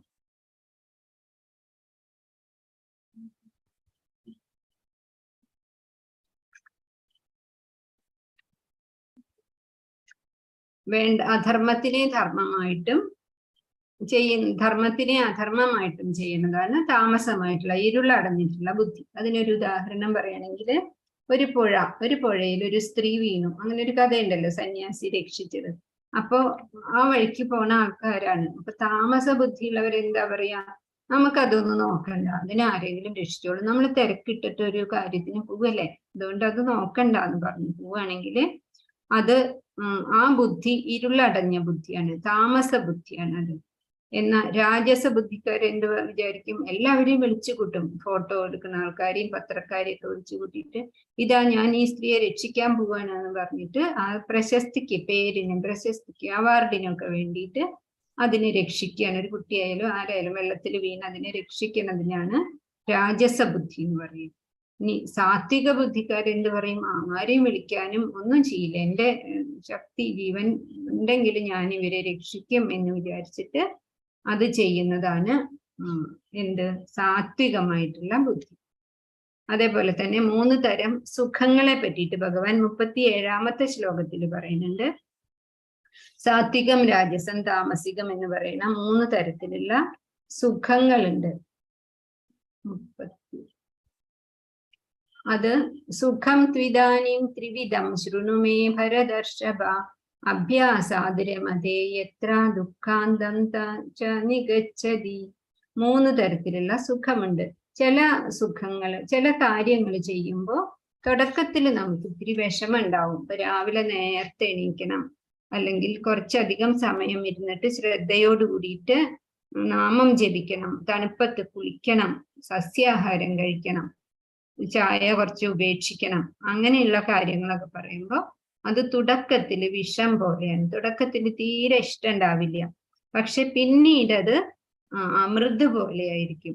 എത്ര നന്നായി ഞാൻ അത് ശീലിച്ചത് എന്ന് തോന്നും. അങ്ങനെയുള്ളതിനെയാണ് സാത്വികമായിട്ടുള്ള ബുദ്ധി. അതിൽ പെട്ടതാണ് നേരത്തെ എണീക്കല്, നല്ല കാര്യങ്ങൾ ചെയ്യല്, ഒക്കെ എല്ലാവരെയും സമദൃഷ്ടിയോടുകൂടി നോക്കല്. ഇനി രാജസമായിട്ടുള്ള ബുദ്ധിയാണെങ്കിൽ ഇന്ദ്രിയങ്ങളാണ് അവരെ നയിക്കുക. 38ാമത്തെ ശ്ലോകമാണത്. അവർക്ക് ആദ്യം നല്ല സുഖമായിരിക്കും, അമൃതം പോലെ സുഖമായിരിക്കും, പക്ഷെ പിന്നെ വിഷമായിരിക്കും. ഇക്കാലത്ത് പത്രത്തിലൊക്കെ എപ്പോഴും കാണുന്നതാണല്ലേ, യുവതികൾ തമ്മിലുള്ള ബന്ധം ഒക്കെ ആദ്യം വലിയ കാര്യത്തില് എത്രയാണ് എന്നിട്ട് പറ്റിച്ചിട്ട് മരിക്കണതും കൊല്ലണതും ഒക്കെ പേപ്പറിൽ കാണാറില്ലേ. അതാണ് ഈ രാജസമായിട്ടുള്ള സുഖം. ഇന്ദ്രിയങ്ങളാണ് അവരുടെ രാജാക്കന്മാര്.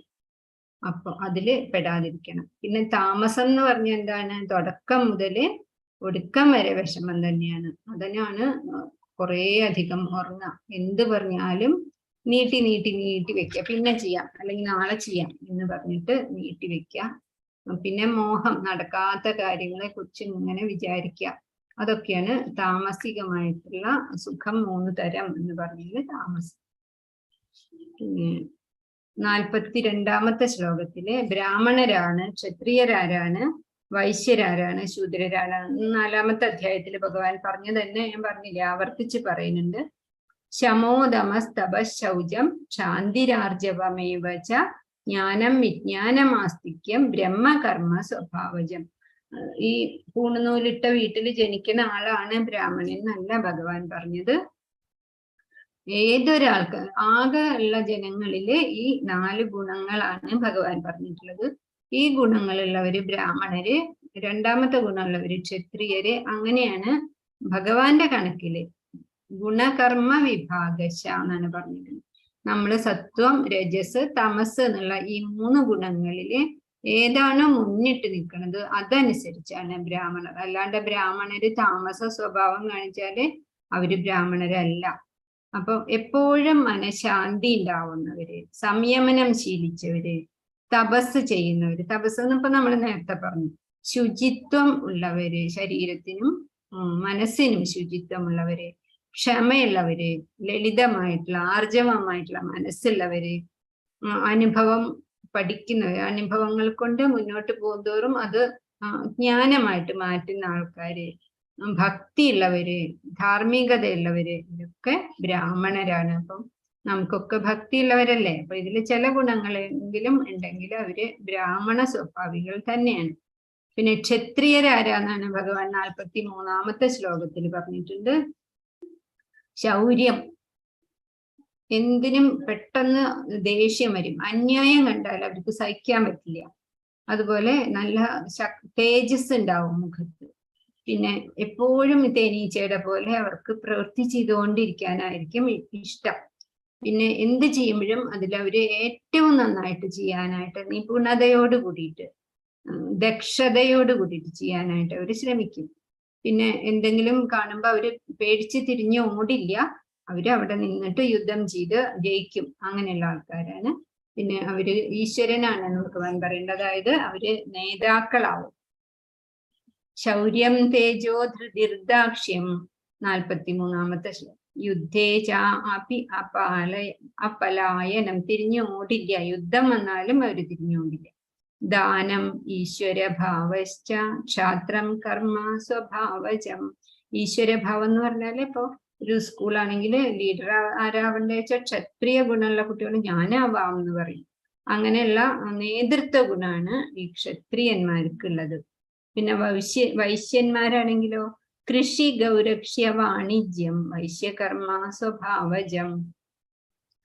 അതാണ് വൈശ്യന്മാരുടെ സ്വഭാവം. കൃഷി നടത്തുക, മറ്റുള്ളവർക്ക് ബ്രാഹ്മണന്മാർക്ക് വേറെ കാര്യങ്ങളാണ്, ക്ഷത്രിയന്മാർക്ക് രാജ്യരക്ഷയാണ്, അല്ലെങ്കിൽ എന്തെങ്കിലും ആൾക്കാർക്ക് ആവശ്യം വരുമ്പോ അവിടെ പോയി രക്ഷിക്കലാണ്. അവർക്ക് ഭക്ഷണം ഉണ്ടാക്കണ്ടേ, അത് ചെയ്യുന്ന ആൾക്കാരാണ് വൈശ്യന്മാര്.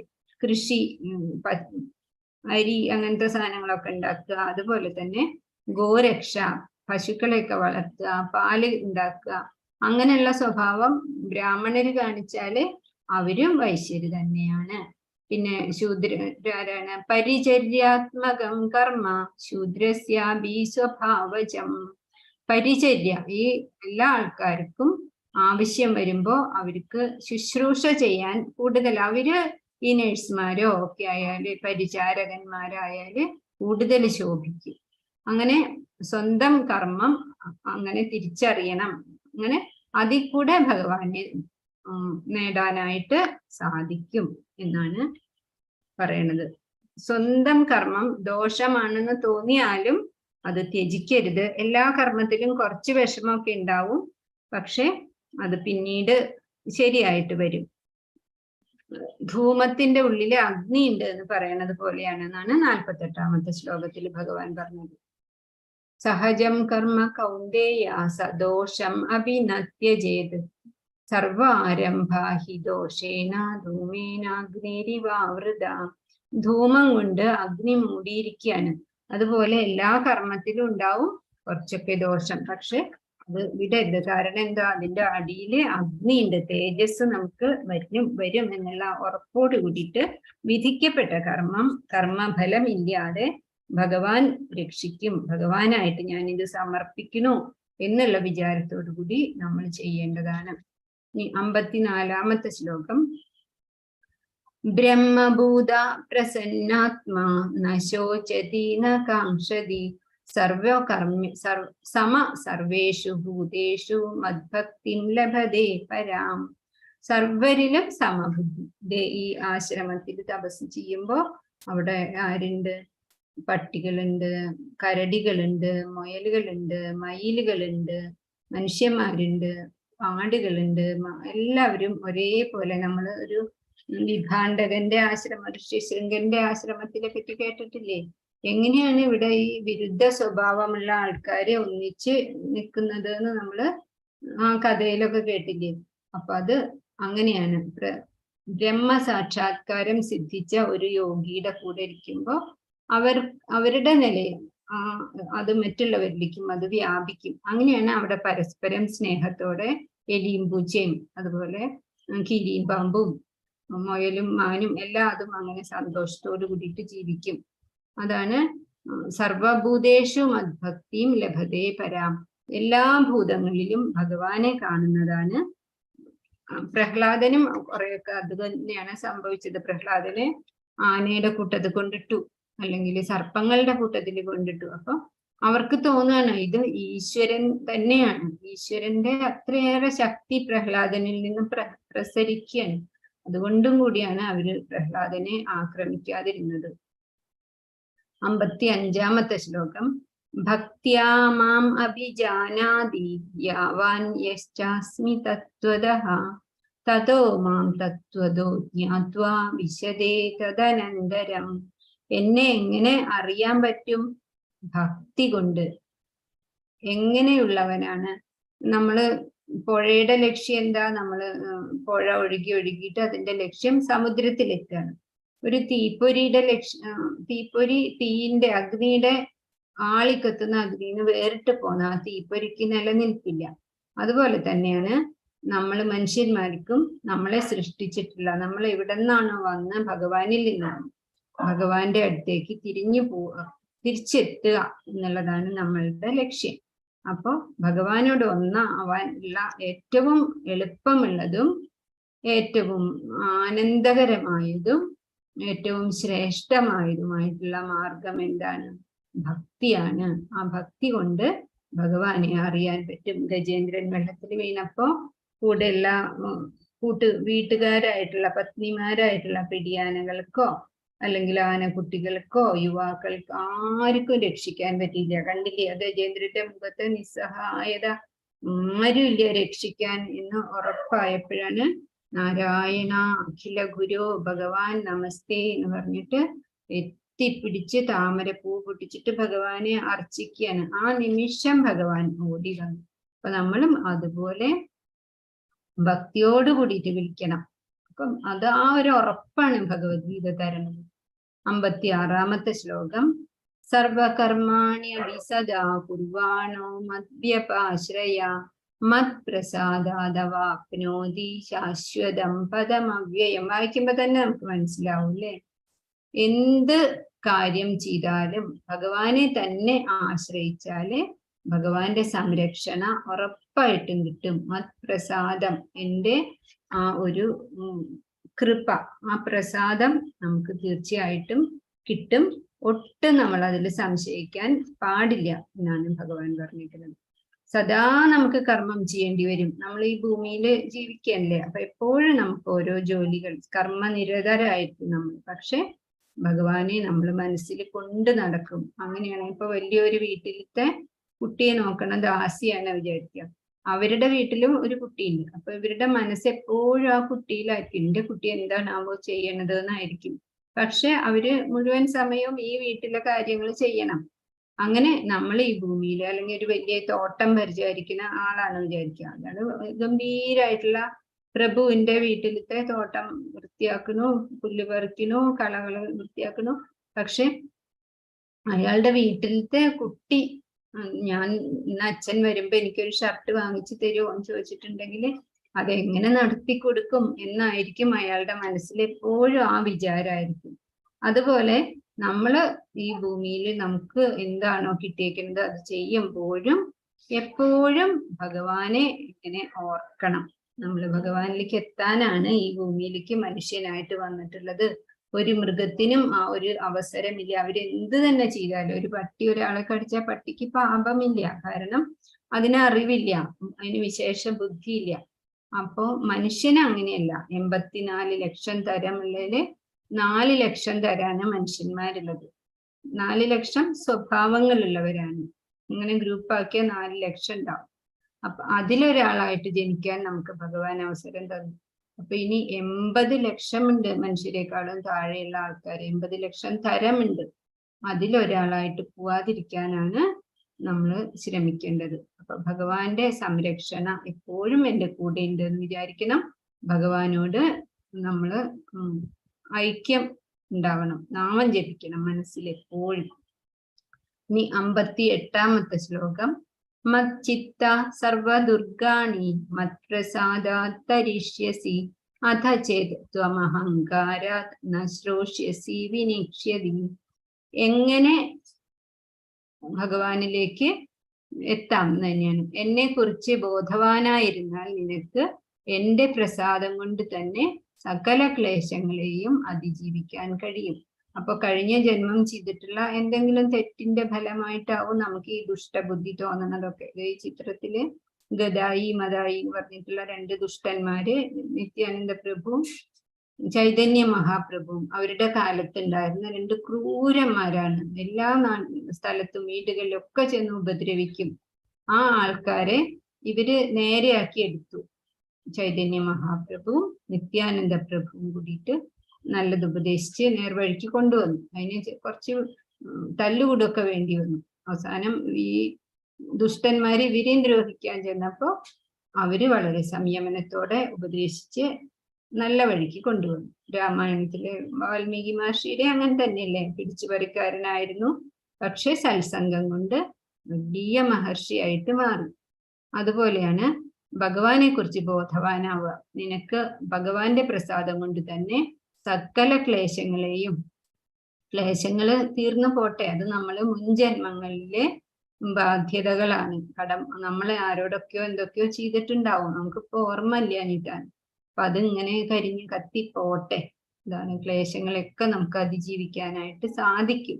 ആ ബോധത്തോടെ പ്രവർത്തിക്കാതെ മിഥ്യാഹങ്കാരം കൊണ്ട് അങ്ങനെയുള്ള വിചാരത്തോടു കൂടി വേണം ജീവിക്കാൻ. അതല്ലാണ്ട് ഞാനാണ് വലുത് എന്നുള്ള വിചാരത്തോടു കൂടി ജീവിക്കരുത് എന്നാണ് ഭഗവാൻ പറയുന്നത്.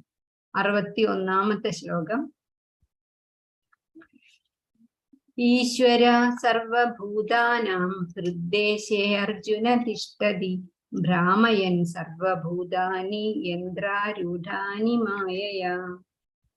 പാവകളിക്കാരന്റെ കയ്യിലെ 3 ചരടിന്റെ അറ്റത്ത് 3 പാവകളെ കൽപ്പിക്കുന്നത് നമ്മൾ കണ്ടില്ലേ. അങ്ങനെ ഉള്ള പാവകളിക്കാരനാണ് നമ്മളെ നിയന്ത്രിക്കുന്ന വിധി. അപ്പോ സർവഭൂതാനി യന്ത്രാരൂഢാനി മായയാ. യന്ത്രത്തില് കെട്ടിയിട്ടിട്ട് അതിനെ അങ്ങനെ ഭ്രമണം ചെയ്യിക്കുക.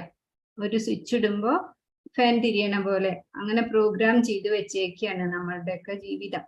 അങ്ങനെ സ്ഥിതി ചെയ്യാണ് ജീവാത്മാക്കള്. പക്ഷെ അവർക്ക് രക്ഷപ്പെടാനുള്ള വഴിയുണ്ട്. അവരുടെ ഹൃദയത്തിന്റെ ഉള്ളില് പരമപുരുഷൻ കുടിയിരിക്കുന്നു എന്ന് അറിഞ്ഞാൽ മാത്രം, അങ്ങോട്ട് തിരിഞ്ഞാൽ മാത്രം മതി. ഇതാ ബ്രാഹ്മണേ ഗവിഹസ്തിനി ശോഭഗേച്ച ശോഭാഗേച്ച. എല്ലാവരിലും അറിവുള്ള ആള്, ജ്ഞാനി എന്ത് കാണുന്നു? ഭഗവാനെ കാണുന്നു.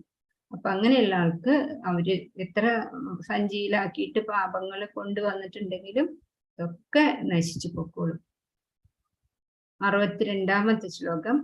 തമേവ ശരണം ഗച്ഛ സർവഭാവേന ഭാരത തത്പ്രസാദാത് പരാം ശാന്തിം സ്ഥാനം പ്രാപ്സ്യസി ശാശ്വതം. ആത്മാ അർപ്പണം ചെയ്യണം. ഞാൻ വലിയ ആളാന്ന് വിചാരിക്കാതെ ഭഗവാനുള്ള സേവകൾ ചെയ്യണത് വലിയൊരു കാര്യമാണ്. ഇദ്ദേഹം പ്രതാപചന്ദ്ര മഹാരാജാവാണ്. രഥം യാത്രയുടെ സമയത്ത് ചൂലെടുത്തിട്ട് വഴി ഞാനും കുറച്ച് അടിക്കാം എന്ന് പറഞ്ഞിട്ട് ചെയ്യുന്നതാണ്. 63-ാമത്തെ ശ്ലോകം. ഇതി തേ ജ്ഞാനം ആഖ്യാതം ഗുഹ്യാത് ഗുഹ്യതരം മയാ വിമൃശ്യേന യഥേച്ഛസി തഥാ കുരു.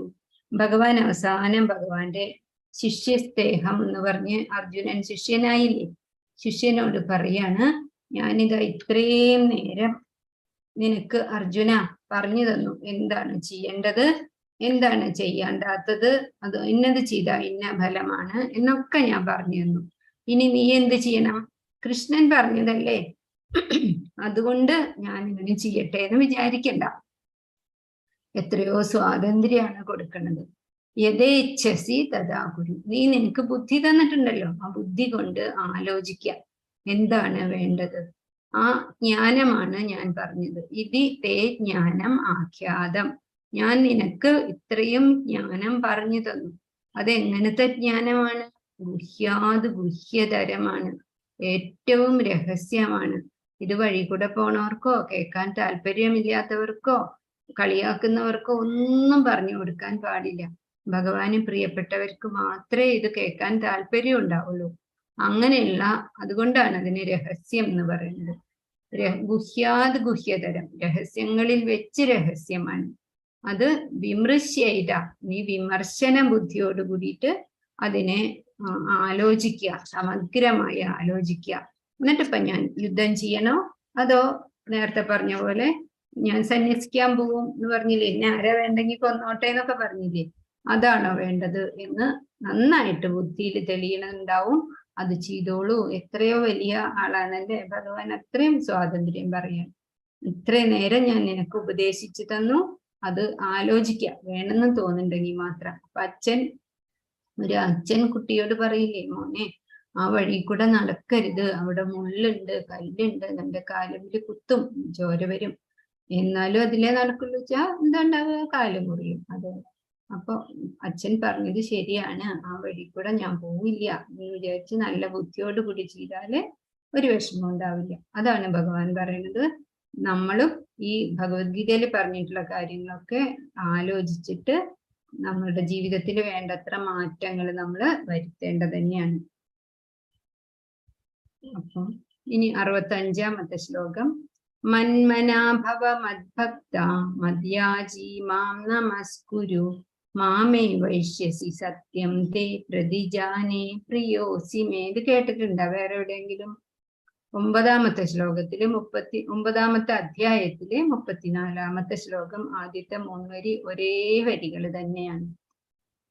ഭഗവാനിലേക്ക് എത്തണം എന്നിപ്പോ അർജുനന് ബോധ്യമായിട്ടുണ്ട്, അല്ലെങ്കിൽ ഭഗവത്ഗീത വായിക്കുന്ന ആൾക്കാർക്ക് ബോധ്യമായിട്ടുണ്ടാവും. അതിനുള്ള എളുപ്പ വഴികളാണ് 4 കാര്യങ്ങൾ ഭഗവാൻ അന്നും പറഞ്ഞു, ഇപ്പോഴും വീണ്ടും അത് പറയാണ്. മന്മനാഭവ മദ്ഭക്ത. മന്മനാഭവ, എപ്പോഴും മനസ്സ് എന്നിലാവട്ടെ, 1ാമത്തെ കാര്യം. 2ാമത്തെ കാര്യം, എന്റെ ഭക്തനാവുക, ഭക്തി നമ്മളെ നയിക്കട്ടെ. 3ാമത്തെ കാര്യം എന്താ? എന്നെ ആരാധിക്കുക. 4ാമത്തെ കാര്യം, മാം നമസ്കുരു, ഭഗവാനെ വീണ് നമസ്കരിക്കണം. പഞ്ചാംഗ നമസ്കാരവും അഷ്ടാംഗ നമസ്കാരവും ഉണ്ട്. ഭഗവാനെ നമ്മൾ ഭക്തിയോട് കൂടിയിട്ട് നമസ്കരിക്കണം.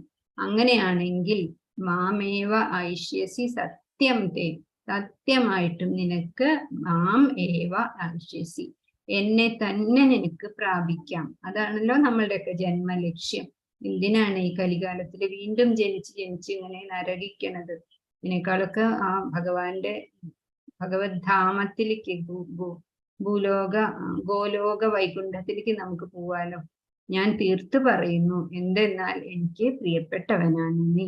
പ്രിയോ അസി മേ, എന്റെ ഏറ്റവും പ്രിയനാണ് നീ. നീ ആർജവമുള്ളവനാണ്, പറയണത് അനുസരിക്കുന്ന ആളാണ്, സത്യവാദിയാണ്, അതുകൊണ്ടൊക്കെ വീരനാണ്, ശൂരനാണ്. അതുകൊണ്ട് നീ എനിക്ക് വളരെ പ്രിയപ്പെട്ടവനാണ്. അതുകൊണ്ടാണ് ഞാൻ ഈ രഹസ്യമായിട്ടുള്ള 4 കാര്യങ്ങൾ നിനക്ക് പറഞ്ഞു തന്നത്. പിന്നെ എപ്പോഴും ഏറ്റവും ഭഗവത്ഗീതയുടെ ആൾക്കാരൊക്കെ ചുമരുമ്പിലൊക്കെ എഴുതി വെക്കുന്ന ഈ ശ്ലോകമാണ് 18ാമത്തെ അധ്യായത്തിൽ 66ാമത്തെ ശ്ലോകം. ഇത് നമ്മൾ കാണാതെ പഠിക്കേണ്ടത് തന്നെയാണ്. സർവധർമാൻ പരിത്യജ്യ മാമേകം ശരണം വ്രജ, അഹം ത്വാം സർവപാപേഭ്യോ മോക്ഷയിഷ്യാമി മാ ശുച. മാ ശുച എന്നാണ് പറയണം. ശുച എന്ന് പറഞ്ഞ എന്താ? സങ്കടം. നിനക്ക് ഒരു സങ്കടവും വേണ്ട, ഒരു ദുഃഖവും വേണ്ട. ഭഗവാന്റെ ഗ്യാരണ്ടിയാണ്, ഉറപ്പാണ്. ഞാൻ നിന്നെ മോചിപ്പിച്ചേക്കാം, ഞാൻ നിന്നെ മോചിപ്പിക്കും. ഞാൻ എന്തായാലും കുറെ തെറ്റൊക്കെ ചെയ്തില്ലേ, ഞാൻ അറിയാതെ ജ്ഞാനമില്ലാതെ എന്തൊക്കെയോ ഞാൻ ആരൊക്കെയോ വിഷമിപ്പിച്ചിട്ടുണ്ട്, പറയാൻ പാടില്ലാത്തത് പലരോടും പറഞ്ഞിട്ടുണ്ട്. അങ്ങനെയൊക്കെ ഉണ്ടെങ്കിലും സാരില്ല, അതൊക്കെ പോട്ടെ. ഇനി ഭഗവാനെ അങ്ങോട്ട് ശരണം പ്രാപിച്ചാൽ മതി. അതാണ് ഭഗവാൻ പറയുന്നത്. ഇതിലും ഭഗവാൻ കുറെ യോഗങ്ങളൊക്കെ പറഞ്ഞു തന്നു അല്ലെ? ധ്യാന യോഗത്തിൽ കൂടെ എന്നെ പ്രാപിക്കാം, ജ്ഞാനയോഗം, കർമ്മയോഗം, വിജ്ഞാനയോഗം എന്നൊക്കെ പറഞ്ഞു. അങ്ങനെയുള്ള കാര്യങ്ങളൊക്കെ വിട്ടേക്കും. അല്ലെങ്കിൽ നമ്മൾ ഇതുവരെ ചെയ്തിട്ടുള്ള പാപപ്രവൃത്തികളെ കുറിച്ച് ആലോചിച്ച് വിഷമിക്കാനൊന്നും നിൽക്കണ്ട, അതൊക്കെ വിടാം. ഭഗവാനെ ശരണം പ്രാപിക്കണം. അങ്ങനെയാണെങ്കിൽ ഭഗവാൻ ഓടി വന്ന് നമ്മളെ രക്ഷിക്കും. ഭഗവാൻ ഒരു പ്രഹ്ലാദൻ എന്ന് പറയുന്ന അസുര കുട്ടിയുടെ രക്ഷയ്ക്കായിട്ട് ഒരു അവതാരം തന്നെ എടുത്തു. അപ്പോഴാണ് പിന്നെ എല്ലാം കഴിയണ ഭഗവാനെ നമ്മളുടെ ഈ ചെറിയ വിഷമം തട്ടി മാറ്റാൻ എന്താ ഉള്ളത്? ഒരു വിഷമമില്ല. അതുകൊണ്ട് നമ്മൾ എന്ത് ചെയ്യണം? നമ്മളുടെ കടമ ചെയ്യണം.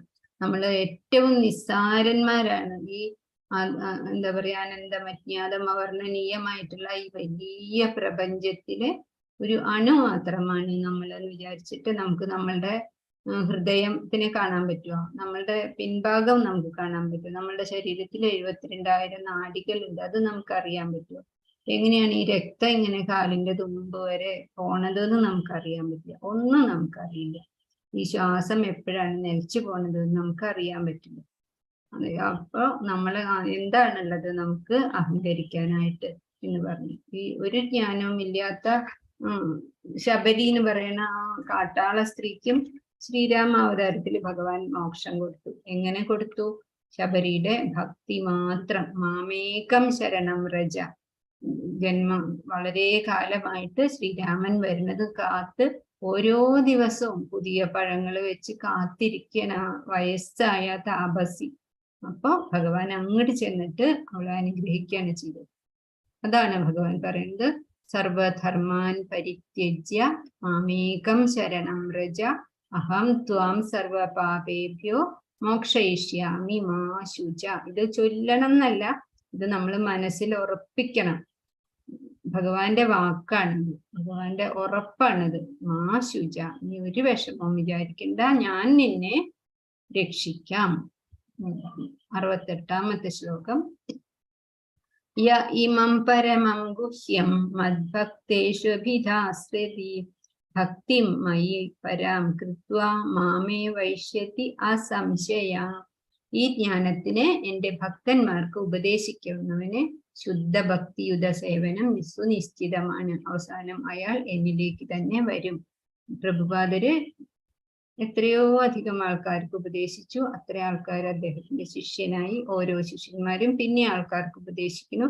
അതുപോലെ നമുക്കും ഇനി ഭഗവത്ഗീത ക്ലാസ് ഒക്കെ ഉണ്ടാവും, അതിലൊക്കെ ചേർന്നോളൂ എന്ന് പറയാ. പിന്നെ അറിയണവർക്ക്, കുട്ടികൾക്കൊക്കെ കഥയായിട്ട് പറഞ്ഞു കൊടുക്കാൻ കുട്ടികളെ ഇരുന്ന് തരികയാണെങ്കിൽ അതൊക്കെ നല്ല കാര്യങ്ങൾ അവർക്ക് പറഞ്ഞു കൊടുക്കണം. അങ്ങനെയുള്ള ഭഗവാൻ പറഞ്ഞു തന്നിട്ടുള്ള ഈ ജ്ഞാനമുണ്ടല്ലോ, ഏതാണ് നല്ല ബുദ്ധി, ഏതാണ് നല്ല കാര്യങ്ങൾ എന്നൊക്കെ പറഞ്ഞു തന്നു. അത് ഭഗവാന്റെ ഭക്തന്മാർക്ക് ഉപദേശിക്കുക എന്നതാണ് ഭഗവാന് ഏറ്റവും ഇഷ്ടപ്പെട്ട ഒരു സേവ.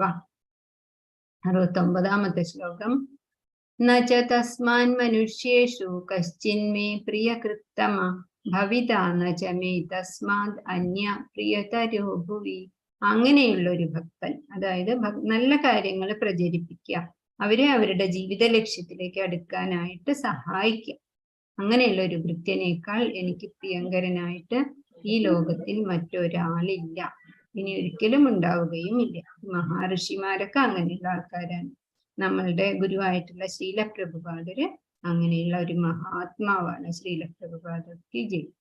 ഇനി 70ാമത്തെ ശ്ലോകം. അധ്യേഷ്യതേ ച ഇമം ധർമ്മ്യം സംവാദമാവയോ ജ്ഞാനയജ്ഞേന തേനാഹം ഇഷ്ടസ്യാം ഇതി മേ മതി. മേ മതി, എന്റെ അഭിപ്രായം. ഞാൻ ഇവിടെ പ്രഖ്യാപിക്കുന്നത് എന്താണ്? നമ്മൾ തമ്മിൽ നടത്തിയിട്ടുള്ള പാവനമായിട്ടുള്ള ഈ സംഭാഷണം പഠിക്കുക, അറിയുക. അങ്ങനെ ചെയ്യുന്നവർ എന്താ ചെയ്യണം? എന്നെ ആരാധിക്കുകയാണ്. പത്രം പുഷ്പം ഫലം തോയം എന്ന് പറഞ്ഞു മുൻപേ. ഭഗവാനെ ഭക്തിയോടുകൂടി കൊടുത്താല് ഭഗവാൻ അത് സ്വീകരിക്കുന്നു പറഞ്ഞു.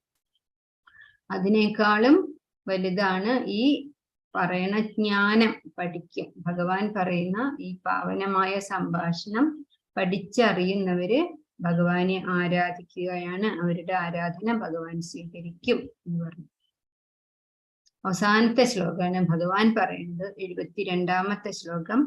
കച്ചിദേതത് ശ്രുതം പാർത്ഥ ത്വയൈകാഗ്രേണ ചേതസ കച്ചിദജ്ഞാന സമ്മോഹ പ്രനഷ്ടസ്തേ ധനഞ്ജയ.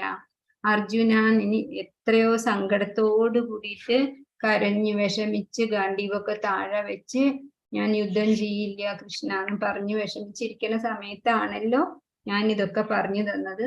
ഇപ്പൊ എന്തായി? ഇപ്പൊ ഭേദമായോ? നിന്റെ വ്യാമോഹമൊക്കെ മാറിയോ? ഇതൊക്കെ ശ്രദ്ധയോട് കൂടിയിട്ട് കേട്ടില്ലേ? ഇത്ര നേരം വളരെ ശ്രദ്ധയോട് കൂടി നീ കേൾക്കണതായിട്ട് ഞാൻ ശ്രദ്ധിച്ചു. അതുകൊണ്ടാണ് നീ എനിക്ക് പ്രിയപ്പെട്ടവനാണ്, എൻ്റെ ഉത്തമ ശിഷ്യനാണ് എന്നൊക്കെ ഞാൻ പറഞ്ഞല്ലോ. അപ്പോ അജ്ഞാനത്തിൽ നിന്നാണ് നിന്റെ ആദ്യത്തെ അർജുന വിഷാദ യോഗയിലായിരുന്നു, വിഷാദം ഉടലെടുത്തത്. അത് വിഷമിക്കേണ്ട യാതൊരു കാര്യവുമില്ല.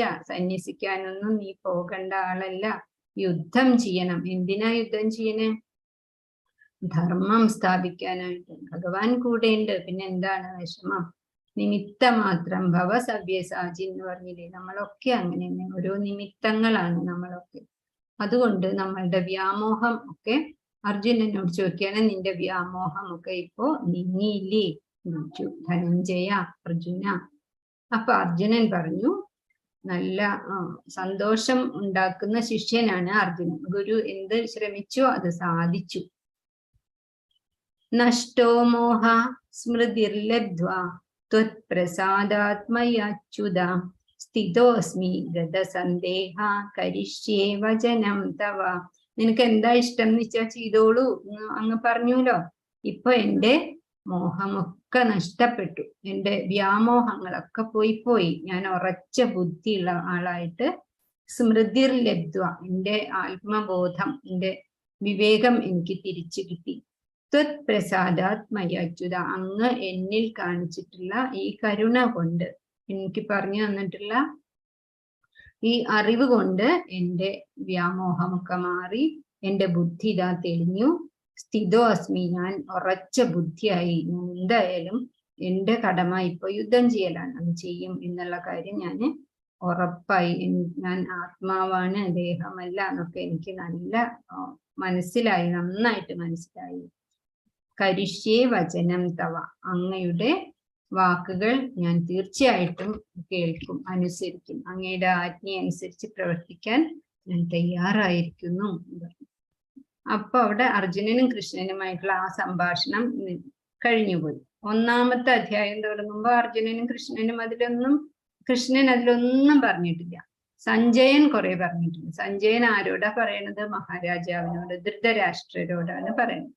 ഇപ്പൊ അവസാനിപ്പിക്കുമ്പോഴും സഞ്ജയൻ പറയാണ്, സഞ്ജയ ഉവാച ഇത്യഹം വാസുദേവസ്യ പാർത്ഥസ്യ ച മഹാത്മന സംവാദം ഇമം അശ്രൗഷം അദ്ഭുതം രോമഹർഷണം. എനിക്ക് വ്യാസഭഗവാന്റെ ഔദാര്യം കൊണ്ട് ദിവ്യമായിട്ടുള്ള ദൃഷ്ടിയും കേൾവി ശക്തിയൊക്കെ കിട്ടിയത് കൊണ്ട് ഞാൻ അത് മുഴുവനും കേട്ടു. ദിവ്യമായിട്ടുള്ള സംഭാഷണം ഞാൻ കേട്ടു. അത് എങ്ങനെയാണ്? എനിക്ക് അത്ഭുതമായിട്ട് വയ്യ, എനിക്ക് രോമഹർഷണം, എനിക്ക് രോമാഞ്ചം, എന്നെ കോൾമയിർ കൊള്ളിക്കുന്നു ഈ അത്ഭുതകരമായ സന്ദേശം. വ്യാസപ്രസാദാത്, വ്യാസൻ എനിക്ക് അനുഗ്രഹം തന്നതുകൊണ്ടാണ് എനിക്കിത് നേരിട്ട് കേൾക്കാനായിട്ട് സാധിച്ചത്. വ്യാസപ്രസാദാത് ശ്രുതവാൻ ഏതത് ഗുഹ്യമഹം, ഇത്രയും രഹസ്യമായിട്ടുള്ള ഈ കാര്യം ഭഗവാൻ അർജുനനോട് പറഞ്ഞത് എനിക്ക് നേരിട്ട് കേൾക്കാനായിട്ട് സാധിച്ചു. രാജൻ സംസ്മൃത്യ, ഇത് തന്നെ എന്റെ മനസ്സിന്ന് പോണില്ല രാജാവേ, വീണ്ടും വീണ്ടും ഞാൻ ഇത് തന്നെ അത്ഭുതകരമായിട്ടുള്ള ഈ വാക്കുകള് കേശവ അർജുനയോ പുണ്യം, കേശവനും അർജുനനും കൂടി നടത്തിയിട്ടുള്ള പുണ്യകരമായിട്ടുള്ള ഈ സംവാദം ഹൃഷ്യാമി, എനിക്ക് സന്തോഷമായിട്ട് വയ്യ, എന്റെ ഒരു ഭാഗ്യം എന്ന് ഞാൻ വീണ്ടും വീണ്ടും പറയുന്നു. മുപ്പു എനിക്ക് ആനന്ദം, വല്ലാതെ എനിക്ക് അതിശയവും ആനന്ദവും രോമഹർഷവും സന്തോഷവും ഒക്കെ കൂടിയിട്ട് വന്നു എന്ന് സഞ്ജയൻ രാജാവിനോട് പറഞ്ഞു. അവസാനത്തെ ശ്ലോകാണ്. യത്ര യോഗേശ്വര കൃഷ്ണോ യത്ര പാർത്ഥോ ധനുർധര തത്ര ശ്രീർവിജയോ ഭൂതിർ ധ്രുവാ നീതിർമതിർമമ. യോഗേശ്വരനായ ഭഗവാൻ ശ്രീകൃഷ്ണനും ധനുർധാരിയായ പാർത്ഥനും ഉള്ളയിടത്ത് ആത്മതേജസ്സും ഐശ്വര്യവും വിജയവും അചഞ്ചലമായ നീതിയും ഉണ്ടായിരിക്കും എന്ന് തന്നെയാണ്. എവിടെ യോഗേശ്വരനായ കൃഷ്ണനുണ്ടോ, എവിടെ വില്ലാളി വീരനായ അർജുനനുണ്ടോ, അവിടെ സർവ ഐശ്വര്യവും വിജയവും ശക്തിയും നീതിയും ഒക്കെ ഉണ്ട് എന്നാണ് രാജാവേ എന്റെ അഭിപ്രായം. അതാണ്. അപ്പൊ ഈ യുദ്ധത്തിൽ ആരാ ജയിക്കാന്ന് ഇപ്പൊ തന്നെ രാജാവിന് മനസ്സിലായില്ലേ എന്നാണ് സഞ്ജയൻ രാജാവിനോട് പറയുന്നത്. യഥോ ധർമ്മ തഥോ ജയം. അതുകൊണ്ട് നമ്മള് ഭഗവാൻ പറഞ്ഞു തന്നിട്ടുള്ള ധർമ്മം, നന്മ, സാത്വിക ഗുണം, അതൊക്കെ ഭഗവാൻ ആവർത്തിച്ച് പല സ്ഥിതപ്രജ്ഞന്റെ ഭാഷയായിട്ടും ഭക്തന്റെ ഭാഷയായിട്ടും ജ്ഞാനിയുടെ ഭാഷ രൂപമായിട്ടും യോഗേശ്വരന്റെ യോഗാരൂഢന്റെ സ്വഭാവമായിട്ടും ഗുണാതീതന്റെ സ്വഭാവമായിട്ടും ഒക്കെ നമുക്ക് പറഞ്ഞു തന്നിട്ടുണ്ട്. അത് നമ്മൾ വായിച്ച് മനസ്സിലാക്കുക തന്നെ വേണം. അല്ലാതെ ഈ ഫോട്ടോ വീട്ടിൽ വെച്ചിട്ട് കാര്യമില്ല. നമ്മൾ അതനുസരിച്ചിട്ട് നമ്മളുടെ ബുദ്ധിയിലേക്ക് അതിനെ അങ്ങോട്ട് പ്രവേശിപ്പിക്കണം. അങ്ങനെയാണെങ്കിൽ എന്തുണ്ടാവും? ശ്രീ ഉണ്ടാവും, ഐശ്വര്യം ഉണ്ടാവും, വിജയമുണ്ടാവും, ഉറപ്പുണ്ടാവും, നീതി ഉണ്ടാവും. എല്ലാം അസാധാരണമായ വിധത്തില് നമുക്ക് ലഭിക്കും, ഒരു സംശയവും വേണ്ട എന്നാണ് ഭഗവത്ഗീതയുടെ അവസാനത്തെ ശ്ലോകം. ഹരേ കൃഷ്ണ. ഇനി ഗീതാ മഹാത്മ്യം കൂടി ഉണ്ട്. ഗീതാശാസ്ത്രം കുറച്ചേ ഉള്ളൂ, ഒരു 10 മിനിറ്റ് വേണ്ട. ഗീതാശാസ്ത്രം ഇതം പുണ്യം യപ്പഠേത് പ്രയതഃ പുമാൻ വിഷ്ണു പദമവാപ്നോതി ഭയ ശോകാദിവർജിത. ഭയവും ഉണ്ടാവില്ല, ശോകവും ഉണ്ടാവില്ല. പിന്നെ എന്താ വിഷമിക്കാനുള്ളത്? നമ്മളുടെ ജീവിതം ധന്യമാവും. എങ്ങനെയാണെങ്കില് ഗീതാശാസ്ത്രം ഇതം പുണ്യം, ഇപ്പൊ പറഞ്ഞിട്ടുള്ള ഈ ഗീത, ഭഗവത്ഗീത, പുണ്യകരമായ ഈ ഭഗവത്ഗീത നമ്മള് പഠിക്കണം. അങ്ങനെയാണെങ്കിൽ 2-ാമത്തെ ശ്ലോകാണ്. ഗീതാധ്യയനശീലസ്യ പ്രാണായാമപരസ്യ ച നൈവ സന്ധിഃ പാപാനി പൂർവജന്മകൃതാനി ച. ശീലമാക്കണം ഗീതാധ്യയനം. ഗീത കുറച്ചെങ്കിലും ഓരോ ദിവസവും വായിക്കണം. പ്രത്യേകിച്ച് ആ അർജുനന്റെ സ്തുതിയൊക്കെ ഇല്ലേ, ആ ഭാഗം 12-ാം അധ്യായം ഒക്കെ നന്നായിട്ട് വായിക്കുക. അതൊരു ശീലമാക്കുക. എല്ലാ ദിവസവും രാവിലെ കുറച്ച് ലേശമെങ്കിലും ഭഗവാന്റെ വാക്കുകൾ നമ്മൾ വായിക്കുക. അതിൻ്റെ കൂടെ പ്രാണായാമ പരസ്യത, പ്രാണായാമം ശ്വാസത്തിനെ നിയന്ത്രിച്ചുകൊണ്ട് പ്രാണായാമം ചെയ്ത് ദീർഘശ്വാസം വിട്ടിട്ട് നമ്മൾ എന്ത് വേണം, നമ്മളുടെ മനസ്സിനെ നിയന്ത്രിക്കണം. നൈവ സന്ധിഃ പാപാനി, അങ്ങനെയാണെങ്കിൽ ഒരിക്കലും പാപങ്ങൾ അവർക്ക് വരില്ല. പൂർവജന്മ കൃതാനിജ, പഴയ മുൻ ജന്മങ്ങളിൽ ചെയ്തിട്ടുള്ള പാപങ്ങൾ പോലും നശിക്കും. പുതിയ പാപങ്ങൾ ഉണ്ടാവാതെ, നമ്മൾ തെറ്റ് ചെയ്യില്ല, പിന്നെ എങ്ങനെയാ പാപം ഉണ്ടാവുക? മലനിർമോചനം നിത്യം ജലസ്നാനം ദിനേ ദിനേ സകൃത് ഗീതാംബസി സ്നാനം സംസാരമലനാശനം. നമ്മളെല്ലാ ദിവസവും വെള്ളത്തിൽ കുളിക്കും. ആ കുളി നമ്മളുടെ ശരീരത്തിലുള്ള ചളിയിനെ അഴുക്കിയൊക്കെ മാറ്റിക്കളയും. അതുപോലെ തന്നെയാണ് സംസാരമലം ആകുന്ന ഈ ലോക ജീവിതമാകുന്ന വിഷമങ്ങൾ, നമ്മളിൽ ഉണ്ടാക്കുന്ന മാലിന്യങ്ങളൊക്കെ ഗീതാംബസി സ്നാനം, ഭഗവത്ഗീത വായിച്ചാൽ തന്നെ പോകും. പുണ്യജലത്തിൽ ഒരിക്കൽ കുളിച്ചാൽ തന്നെ അത് ഈ സംസാരത്തിലെ മാലിന്യങ്ങളെ മുഴുവനായിട്ടും കളയുന്നതാണ്. ഗീതാസു ഗീതാ കർത്തവ്യ കിമന്യൈ ശാസ്ത്രവിസ്തരൈ യാ സ്വയം പത്മനാഭസ്യ മുഖ പത്മാദ്വിനിസൃത. ഗീത എങ്ങനെ പഠിക്കണം? നന്നായിട്ട് പഠിക്കണം. വിഷ്ണുവിന്റെ, ഭഗവാൻ പത്മനാഭന്റെ മുഖത്ത് നിന്നും വന്നിട്ടുള്ള ഭഗവത്ഗീതയുള്ളപ്പോൾ നമ്മൾ മറ്റനേകം വേദാന്തങ്ങളോ പുരാണങ്ങളോ ഒന്നും വായിക്കേണ്ട ആവശ്യം ഇല്ല. ഇത് തന്നെ നന്നായിട്ട് സുഗീത നന്നായിട്ട് പഠിക്കണം.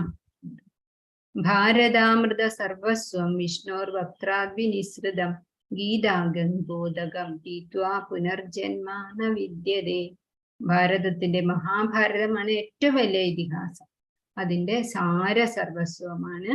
അതില് ഭഗവാൻ വിഷ്ണുവിന്റെ മുഖത്ത് നിന്നും പുറപ്പെട്ടതാണ് പവിത്രമായിട്ടുള്ള ഗീതാ ഗംഗോദകം എന്നാണ്.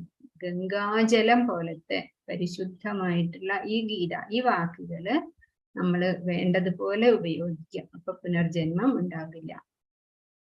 ഏകം ശാസ്ത്രം ദേവകീ പുത്ര ഗീത, ഏകോ ദേവോ ദേവകീ പുത്ര ഏവ, ഏകോ മന്ത്രസ്തസ്യ നാമാനി യാനി കർമാഭ്യേകം തസ്യ ദേവസ്യ സേവ. ഒരേ ഒരു ശാസ്ത്രം നമ്മൾ പഠിച്ചാൽ മതി. അത് ഈ ഭഗവത്ഗീതയാകുന്നു. കൃഷ്ണൻ ഉപദേശിച്ച, ദേവകീപുത്രൻ ഉപദേശിച്ചിട്ടുള്ള ഈ ഗീതയാണ്. ഒരേ ഒരു ഈശ്വരൻ, ഏകോ ദേവോ ദേവകീപുത്രൻ, ഒരേ ഒരു ഈശ്വരനെ പ്രാർത്ഥിക്കുക. അതാണ് ഏകാഗ്രതയ്ക്കും നമ്മളുടെ മനസ്സിന് ശക്തി കിട്ടാനും ഒക്കെ 100 വഴി കൂടെ അങ്ങനെ പോകണ്ട. ഒറ്റ ഒരു വഴി മതി. ഒരേ നാമം ജപിക്കുക. അപ്പൊ നമുക്ക് അതിലൊരു സിദ്ധി കിട്ടും. ആ നാമം നമ്മളെ അനുഗ്രഹിക്കും. അത് മതി. അതുകൊണ്ടാണ് ഭഗവാൻ എന്റെ നാമം ജപിക്കൂ പറയുന്നത്. ഒരേ ഒരു മന്ത്രം അവന്റെ നാമമാകുന്നു. ഒരേ ഒരു കർമ്മം അവന്റെ സേവയാകുന്നു. ഭഗവാന്റെ നാമം ജപിക്കുക, നാമം ജപിക്കുക, നാമം ജപിക്കുക. അതാണ് ഗീതാ മഹാത്മ്യത്തിൽ പറയുന്നത്. ഹരേ കൃഷ്ണ. ഹരേ കൃഷ്ണ മാതാജി. ഹരേ കൃഷ്ണ മാതാജി. ഹരേ കൃഷ്ണ. അങ്ങനെ 18 അധ്യായം ഇന്ന് കഴിഞ്ഞു. ഹരേ കൃഷ്ണ മാതാജി. ഹരേ കൃഷ്ണ. ഹരേ കൃഷ്ണ. ഹരേ കൃഷ്ണ മാതാജി. ഹരേ കൃഷ്ണ. എന്തെങ്കിലും സംശയം ഉണ്ടെങ്കിൽ ചോദിച്ചു കേട്ടോ മാതാജി. ഹരേ മാതാജി പറഞ്ഞോളൂ. മാതാജി, ഇനി അടുത്ത സ്റ്റെപ്പ് ഉണ്ട്, ലെവൽ 2 ഇല്ലേ? അതെങ്ങനെയാണ് നമ്മൾ ജോയിൻ ചെയ്യണ്ടേ? ലെവൽ 2ന്റെ ലിങ്ക് ഇടും, ഗ്രൂപ്പിൽ ഇടും കേട്ടോ. അപ്പൊ അത് ഫില്ലപ്പ് ചെയ്തിട്ട് ചേർന്നാ മതി. ഹരേ കൃഷ്ണ മാതാജി. ഹരേ കൃഷ്ണ. ഹരേ കൃഷ്ണ മാതാജി. അതിൽ കുറച്ചും കൂടി വിസ്തരിച്ചിട്ട് നമ്മൾ ഓരോ ശ്ലോകവും പഠിക്കും. നല്ലതാണ്. ഇത് 4-5 ലെവല് വരെയൊക്കെ ഉണ്ട്. പക്ഷെ 1ഉം 2ഉം പഠിച്ചാൽ തന്നെ ഭഗവത്ഗീത നമുക്ക് അറിയാൻ പറ്റും. ഒന്നാമത്തെ ലെവല് വെറും ഒരു പരിചയപ്പെടുത്തലല്ലേ ഉള്ളൂ. 2ാമത്തെ ലെവലാണ് കുറച്ചും കൂടി വിശദമായിട്ട് നമ്മൾ അതിനെ പഠിക്കും. മാതാജി 1ാം ലെവല് കംപ്ലീറ്റ് ചേർക്കാന് 2ാം ലെവലിൽ അങ്ങ് കൊടുക്കണ്ടേ? ഇനി ലിങ്ക് എപ്പോഴും ഒരു എക്സ്ട്രാ വലിയ പാടാ, എപ്പോഴും കിട്ടില്ല. അത് ഒത്തിരി ബുദ്ധിമുട്ടിയാണ് ഇതിൽ തന്നെ ഒരു സത്യം പറഞ്ഞാല് എൻട്രൻസ് കിട്ടിയത്. അയ്യോ അങ്ങനെയല്ലല്ലോ, എളുപ്പം കിട്ടാറുണ്ടല്ലോ. ഞാൻ ഒത്തിരി ബുദ്ധിമുട്ടി. രേണു മാതാജിയുടെ അടുത്തൊന്ന് ചോദിച്ചോളൂ കേട്ടോ, അവര് സഹായിക്കും. ഹരേ കൃഷ്ണ മാതാജി, അല്ലേ മാതാജി? ഹരേ കൃഷ്ണ. ഹരേ കൃഷ്ണ. നമ്മള് ലെവൽ 2 ലിങ്ക് രജിസ്റ്റർ ചെയ്യുമ്പോൾ ഒരു കാര്യം ശ്രദ്ധിക്കുക. അതിൽ നമുക്ക് ഭക്തി ശാസ്ത്രി എന്ന് പറഞ്ഞിട്ടാണ് ഗീതാ ക്ലാസ് കിടക്കുന്നത്. പ്രീ ഭക്തി ശാസ്ത്രി എന്നും ഭക്തി സദാചാരവും ഉണ്ട്. അതില് പ്രീ ഭക്തി ശാസ്ത്രി എന്ന് പറഞ്ഞിട്ട് നമുക്ക് ഗീതാ ക്ലാസ് ഫുള്ളായിട്ട് കേൾക്കാൻ പറ്റും. അതിലാണ് നമ്മൾ ഗീത പഠിപ്പിക്കുന്നത്. ആഴ്ചയിൽ 2 ദിവസമാണ് ക്ലാസ്. ഒരു ചാപ്റ്റർ നമ്മൾ 2 ദിവസം കൊണ്ടാണ് പഠിക്കുന്നത്. കാരണം ഇതിൽ നമ്മൾ ഇമ്പോർട്ടന്റ് ആയിട്ടുള്ള ശ്ലോകമാണ് പഠിക്കുന്നതെങ്കിൽ അതിൽ നമ്മൾ കംപ്ലീറ്റ് ശ്ലോകാസും പഠിക്കുന്നുണ്ട്. അപ്പം ആഴ്ചയിൽ ഇപ്പം നാളെ ഫ്രൈഡേ സാറ്റർഡേ ആണ് ക്ലാസ് നമുക്ക് ഇപ്പൊ ലെവൽ 2 അപ്പം ആ 2 ദിവസം കൊണ്ട് നമ്മൾ ഒരു ചാപ്റ്റർ പഠിക്കുകയാണ്.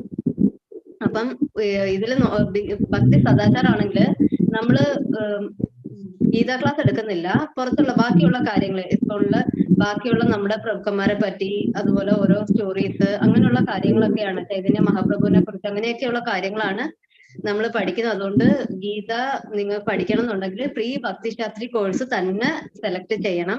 ഞാനത് പ്രത്യേകം മെസ്സേജ് ഇടുന്നതായിരിക്കും. പിന്നെ 2ാമത്തെ കാര്യം എന്ന് പറയുന്നത്, നമ്മൾ രാവിലെ 7 മണിക്കും 8:30ക്കും ഭാഗവതം ക്ലാസ്സും ശ്രീ ചൈതന്യ ചരിതാമൃതം ക്ലാസ്സും നമ്മുടെ മലയാളത്തിൽ നടക്കുന്നുണ്ട്. അപ്പം താല്പര്യമുള്ളവര് അതിൽ നമ്മൾ ജോയിൻ ചെയ്യേണ്ട, ഒന്നും ചെയ്യേണ്ട, ലിങ്ക് അയച്ചു തരുന്ന ലിങ്കിൽ മാത്രം കയറിയാൽ മതി. അയച്ചു തരുന്ന ലിങ്കിൽ കയറുവാണെങ്കിൽ നമുക്ക് ഡയറക്റ്റ് ക്ലാസ്സിൽ കയറാം. എന്തെങ്കിലും സംശയം ഉണ്ടെങ്കിൽ ചോദിച്ചാൽ മതി.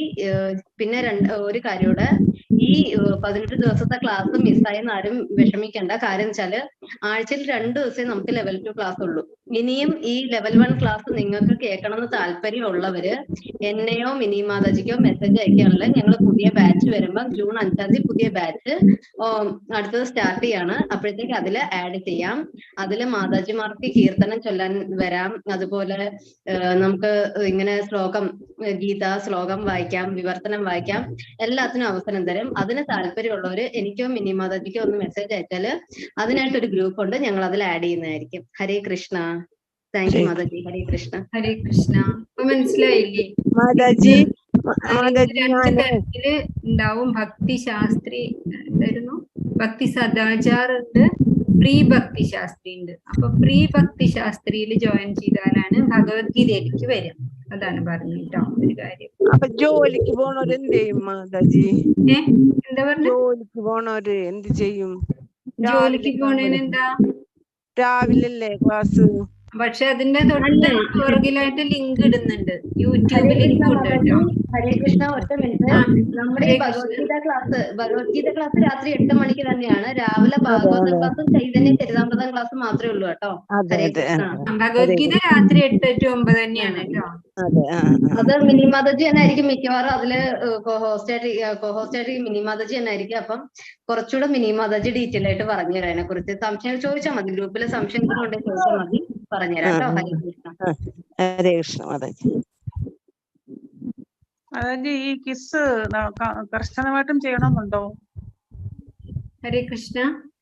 ക്വിസ് ചെയ്യണം മാതാജി. കാര്യം നമ്മുടെ ലെവൽ 1 ക്വിസ് ചെയ്ത് ഇപ്പൊ സർട്ടിഫിക്കറ്റ് നിങ്ങൾക്ക് ഇന്ന് തന്നെ ഡൗൺലോഡ് ചെയ്തെടുക്കാം. അപ്പം ഇതുവരെ ലെവൽ 1 ക്വിസ് ചെയ്യാത്തവര് ഇന്നും നാളെയും തന്നെ ഇരുന്ന് ലെവൽ 1 ക്വിസ് മൊത്തം അറ്റൻഡ് ചെയ്ത് സർട്ടിഫിക്കറ്റ് അപ്പൊ തന്നെ മേടിക്കുക.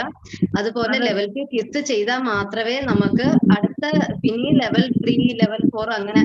കാര്യം വെച്ചാല് ഭാവിയിൽ എപ്പോഴെങ്കിലും ഇപ്പം അല്ലി മാതാജി, ധന്യ മാതാജി ഒക്കെ പഠിപ്പിക്കുന്നത് പോലെ തന്നെ നിങ്ങൾക്കും അവസരം ഉറപ്പായിട്ടും, ആർക്കാണ് ഭഗവാൻ അവസരം വെച്ചിരിക്കുന്നതെന്ന് അറിയില്ല. അപ്പം ഉറപ്പായിട്ടും അങ്ങനെ ഒരു ഇത് നമ്മുടെ കയ്യിൽ സർട്ടിഫിക്കറ്റ് ഉണ്ടെങ്കിൽ ഉറപ്പായിട്ടും നിങ്ങൾക്കും ക്ലാസ് എടുക്കാനും അല്ലെങ്കിൽ ഹോസ്റ്റൽ ഇതുപോലെയൊക്കെ ഇരിക്കാനും ഉള്ള അവസരം കിട്ടും. ഹരേ കൃഷ്ണ. അതായത് ഞാൻ 5 ലെവൽ വരെ ചെയ്തു. 5 ദിവസം ക്വിസ് ചെയ്തു. അത് കഴിഞ്ഞ് എനിക്ക് കുറച്ച് തിരക്ക് വന്നു. അത് കഴിഞ്ഞ് ഞാനിപ്പോ മിനിഞ്ഞാന്ന് നോക്കിയപ്പോഴത്തേക്ക് എനിക്ക് കിട്ടുന്നില്ല. ഒന്നും വേണ്ട മാതാജി, അത് കിട്ടാത്തത് വേറൊന്നും കൊണ്ടല്ല. അതൊന്ന് ലോഗ് ഔട്ട് ചെയ്തിട്ട് ലോഗിൻ ചെയ്യുകയാണെങ്കിൽ നമുക്ക് ഉറപ്പായിട്ടും അതിൽ കയറി വീണ്ടും ചെയ്യാം കേട്ടോ. ചെയ്തതൊന്നും പോവില്ല. അതൊന്ന് ലോഗ് ഔട്ട് ചെയ്തിട്ട് ലോഗിൻ ചെയ്താൽ മതി. മാതാജി ഞാന് 10th എല്ലാ അധ്യായവും ചെയ്ത് കഴിഞ്ഞു. അപ്പൊ ഇനി എനിക്ക് സർട്ടിഫിക്കറ്റ് ഡൗൺലോഡ് ചെയ്യാം അല്ലെ? അത് സർട്ടിഫിക്കറ്റ് ഏറ്റവും മേളിൽ തന്നെ മാതാജി അത് ചെയ്തത് വരെ എനിക്കൊന്ന് സ്ക്രീൻഷോട്ട് എടുത്തൊന്ന് അയക്കൂ. അപ്പം എവിടെയാണ് കിടക്കുന്നതെന്ന് ഞാൻ കാണിച്ചു തരാം. സർട്ടിഫിക്കറ്റ് ഏറ്റവും മുകളിൽ തന്നെ നമ്മൾ ഓപ്പൺ ചെയ്യുമ്പോൾ ഏറ്റവും മുകളിൽ ഡൗൺലോഡ് സർട്ടിഫിക്കറ്റ് എന്ന് പറഞ്ഞ് കാണും. അവിടെ ഒന്ന് ക്ലിക്ക് ചെയ്താൽ നമുക്ക് PDF ആയിട്ട് സർട്ടിഫിക്കറ്റ് കിട്ടും. ഹരേ കൃഷ്ണ. ഹരേ കൃഷ്ണ. മാതാജി എനിക്ക് ലോഗ് ഔട്ട് ലോഗ് ചെയ്യാൻ അറിയില്ല. എനിക്കങ്ങ് കിസ് എന്റത് കിട്ടി. അല്ല എനിക്കൊന്നും അല്ല മാതാജി ഇനി ചെയ്യാൻ പറ്റാത്തത്. മാതാജി ജസ്റ്റ് ആ ഒരു കിറ്റിൽ കയറുമ്പോഴത്തേക്ക് നമ്മൾ ലോഗിൻ ചെയ്യാൻ പറയല്ലോ. അതൊന്ന് ലോഗിൻ ചെയ്താൽ മാത്രം മതി, വേറെ ഒന്നും ചെയ്യണ്ട. അതെ, ഞാൻ അത് ക്ലിക്ക് ചെയ്യുന്നുണ്ട്. ഒരു പാസ്വേഡ് ഒരു കാര്യം ചെയ്യൂ. ഒരു കാര്യം ചെയ്യൂ മാതാജിയുടെ എന്താ പറയണ്ടേ മെയിൽ ID എനിക്കൊന്ന് എന്റെ ഫോണിലേക്ക് മെയിൽ ID മാത്രം ഒന്ന് ഫോർവേഡ് ചെയ്യൂ. ഞാൻ ചെയ്തു തരാം കേട്ടോ. ഞാൻ ഓപ്പൺ ചെയ്തു തരാം. മാതാജിക്ക് പിന്നെ ക്വിസ് കംപ്ലീറ്റ് ചെയ്യാം. ഓക്കെ. ഹരേ കൃഷ്ണ. മാതാജിയുടെ പേര് മിനിയാണോ? മിനി മാതാജിയാണോ? ഞാൻ രേണു മാതാജി. രേണു ഹരികൃഷ്ണൻ എന്ന് പറഞ്ഞിട്ട് അതിൽ നമ്പർ ഉണ്ട് മാതാജി. രാവിലെ ഞാനാണ് മെസ്സേജ് അയക്കുന്നത്. അപ്പൊ അതിൽ നോക്കുവാണെങ്കിൽ എന്റെ നമ്പർ കാണാം.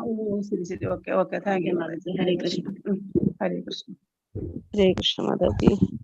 ഹരേ കൃഷ്ണ. എല്ലാവർക്കും നന്ദി. രേണു മാതാജി പ്രത്യേക നന്ദി.